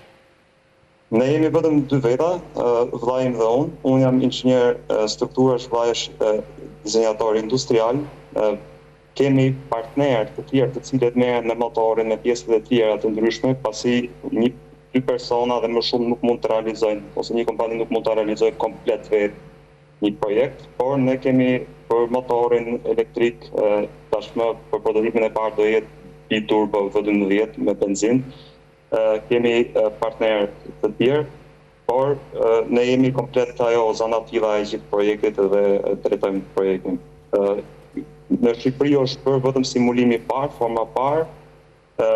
Këtu në Gjermani po bëjmë prototipin për ta prezantuar në Gjenevë, në panajit më të mëdha në botë, ku vinë makina si Bugatti e tjerë dhe të apasionuarit e makinave. Çfarë pret ti të ndodhi në panajir? Sa kohë, më thuaj, po? Panajir ne pretendojmë brenda një viti të dalim në panajir, por na ka kushtuar shumë kohë fakti që ne duam dalim me një projekt të perfeksionuar, sepse aty është impakti i parë dhe ne aty presim që të bëjmë një show shumë të madh dhe me anë të dizajnit që kemi besojmë që do të kemi sukses. Më pëlqen slogani nga Tirana për botën. Çfarë synon në panajir? Synon që ta shohin kompani të mëdha automobilesh dhe të krijojnë kontaktin me ju, apo çfarë arrihet? Apo dikush ta blej, se nuk e kuptoj. Ne jemi të interesuar për sa më shumë entuziast bashkëpunëtor, investitor në projektin tonë që të ecim më shpejt përpara. Ky projekt ka disa faza. Fillimisht është faza e prototipit, e cila është një investim 6 shifror, dhe pas kësaj faze, kjo fazë ne jemi tani, pas kësaj faze, ne pretendojmë të marrim lojtarët global për të bërë zhvillimin e makinës për gjithë kontinentet e botës, që bëhen crash test, prodhohen 3-4 makina, dhe për të futur në treg në Shqipje. Ridvan, vi tek ti, më shpjego pak tani në këtë periudhë lufte që njerëzit mos trëmben, për çfarë droni bëhet fjalë? Super droni F-22. Kështu, fillimisht unë një 25 vjet në Amerikë kam mësu edhe punu, kam bo outsourcing prej Shqipërisë e Kosovës, thuaj se 1 dekadë tash, rreth 300 punëtorëve kënej pari. Edhe që një 3 vjetë e kem fillu një akademi me studentë si ka oni, 12, 13, 16, edhe na kanë lënë kogja me shpresat mdhaja, na kanë habit se çka mund me ndërtu. Prej tyre kanë lind disa startupe që kanë arrit me të hyra e fundit me $1.8 milion në vjet, që është diçka me të habit, edhe një prej tyre është edhe droni. Kemi fëmijë në akademi si kur ka oni që kanë arrit shumë shpejt me të hyra marramense, edhe droni neve na ka ndërtu në një nivel tjetër shembull. Ky dron kemi fillu, ky më së pari është UAV thonë anglisht, Unmanned Aerial Vehicle. Na fillu me droni, kemi bërë 3 lloje droneve. Njëri për monitorimin e trafikut, ato e kena lansu. Tjetri është me FPV thonë, është pak fleksibil që i vazhdon edhe futet në për objekte ndryshme me shpejtësi kogja të lartë. Edhe pastaj fillum në UAV. E fillum këtë minin që jeni ty e shfaq tash, e cili quhet e kemi marrë model F-22 të amerikanëve si model. Tani pas këtina vetëm sa e lansum F-22 Junior, i cili është një 2 herë më i madh se ky mini. Ky dron ka inteligjencën artificiale tonën që është zhvilluar brenda në akademi. E kemi ushtru për identifikimin e objekteve, e kemi ushtru për unmanned, do me thonë me kalu për pikës A në pikën B. Po për çfarë shërben? Tani për tani jemi të munu me zgjedhë industrinë se kush pe kyç, sidomos Kosovë, disa prej potencialve ka qenë për në industrinë e shëndetësisë. Nëse do me dërgu shembull barna, po do me dërgu... Pra, ndryshimi me dronët e tjerë, Ridvan ti thua që është më i shpejt? Po, ky tash nuk është dron me një fjalë, është një UAV thonë, i cili shkon deri në 300 km/h me një lartësi në 5000 metra, që dërgon diçka, është proces ku e lëshon objektin, i merr me veti deri 20 kg, e cila nuk ka pak. Dhe me kalimin e kohës jemi të avancu, si të dërgojmë një UAV tjetër. Sa kohë ju mori krijimi i saj? Thuajse 1 vjet tani. Dhe sa veta janë dashur të merren me krijimin? Pjesën e software-it është numër më i madh, mbi 20 veta, kurse pjesën e hardware-it vetëm 4 veta. Është më i shpejt se makina, se po shija në video, është e bukur. Po llogaritë 300 km/h arrin shpejtësinë, kështu që do të mja kalon një makinë të rëndom. Ja kalon një makina. Uroj shumë që Ridvan dikush, sidomos nga Kosova që kanë një vëmendje të veçantë për mjete që mund t'i duhen për shumë çka, jo vetëm për atë transportin që the ti të shëndetësisë që është shumë i rëndësishëm, po edhe shumë detaje të tjera që Kosova veti di që i ka. Dhe mjetet ushtarake, të tjerë me radhë, pra ky droni mund të funksionojë për shumë gjëra. Ju përshëndes shumë të dyve dhe faleminderit që i ndat me ne. Ju uroj shumë sukses. Edhe ishin minuta shumë bukura për mua që ju dëgjova edhe për shpikjet tuaja. Made in Gjilan ishte njëra, nga Tirana për botën ishte tjetra, super makina dhe super droni. Ju falenderoj shumë. Ishin minuta shumë të bukura dhe këtë nuk e them kot për mua, edhe për të dëgjuar se sa shumë sukses dhe se sa shumë vullnet edhe sa botë të madhe keni për të krijuar. Faleminderit shumë. Taon, ishte kënaqësi. Faleminderit shumë. Uroj shumë të të kem prap në vijim, qoftë edhe për të na shpjeguar ndonjë problematik informatike që mund të kemi. Patjetër, më shumë kënaqësi. Faleminderit. Mirë, uroj edhe ju të keni shijuar minutat e me gjithë të shpikjet alla shqiptare, por që mund t'i vlejnë shumë edhe botës. Unë ju falenderoj shumë, në minutat në vijim do t'jeni me edicionin informativ në Top Channel, teksa së bashku do të shihemi sërish javën e ardhshme të hënën në të njëjtën orë në Shqipëria Live. Fundjavë të mbar.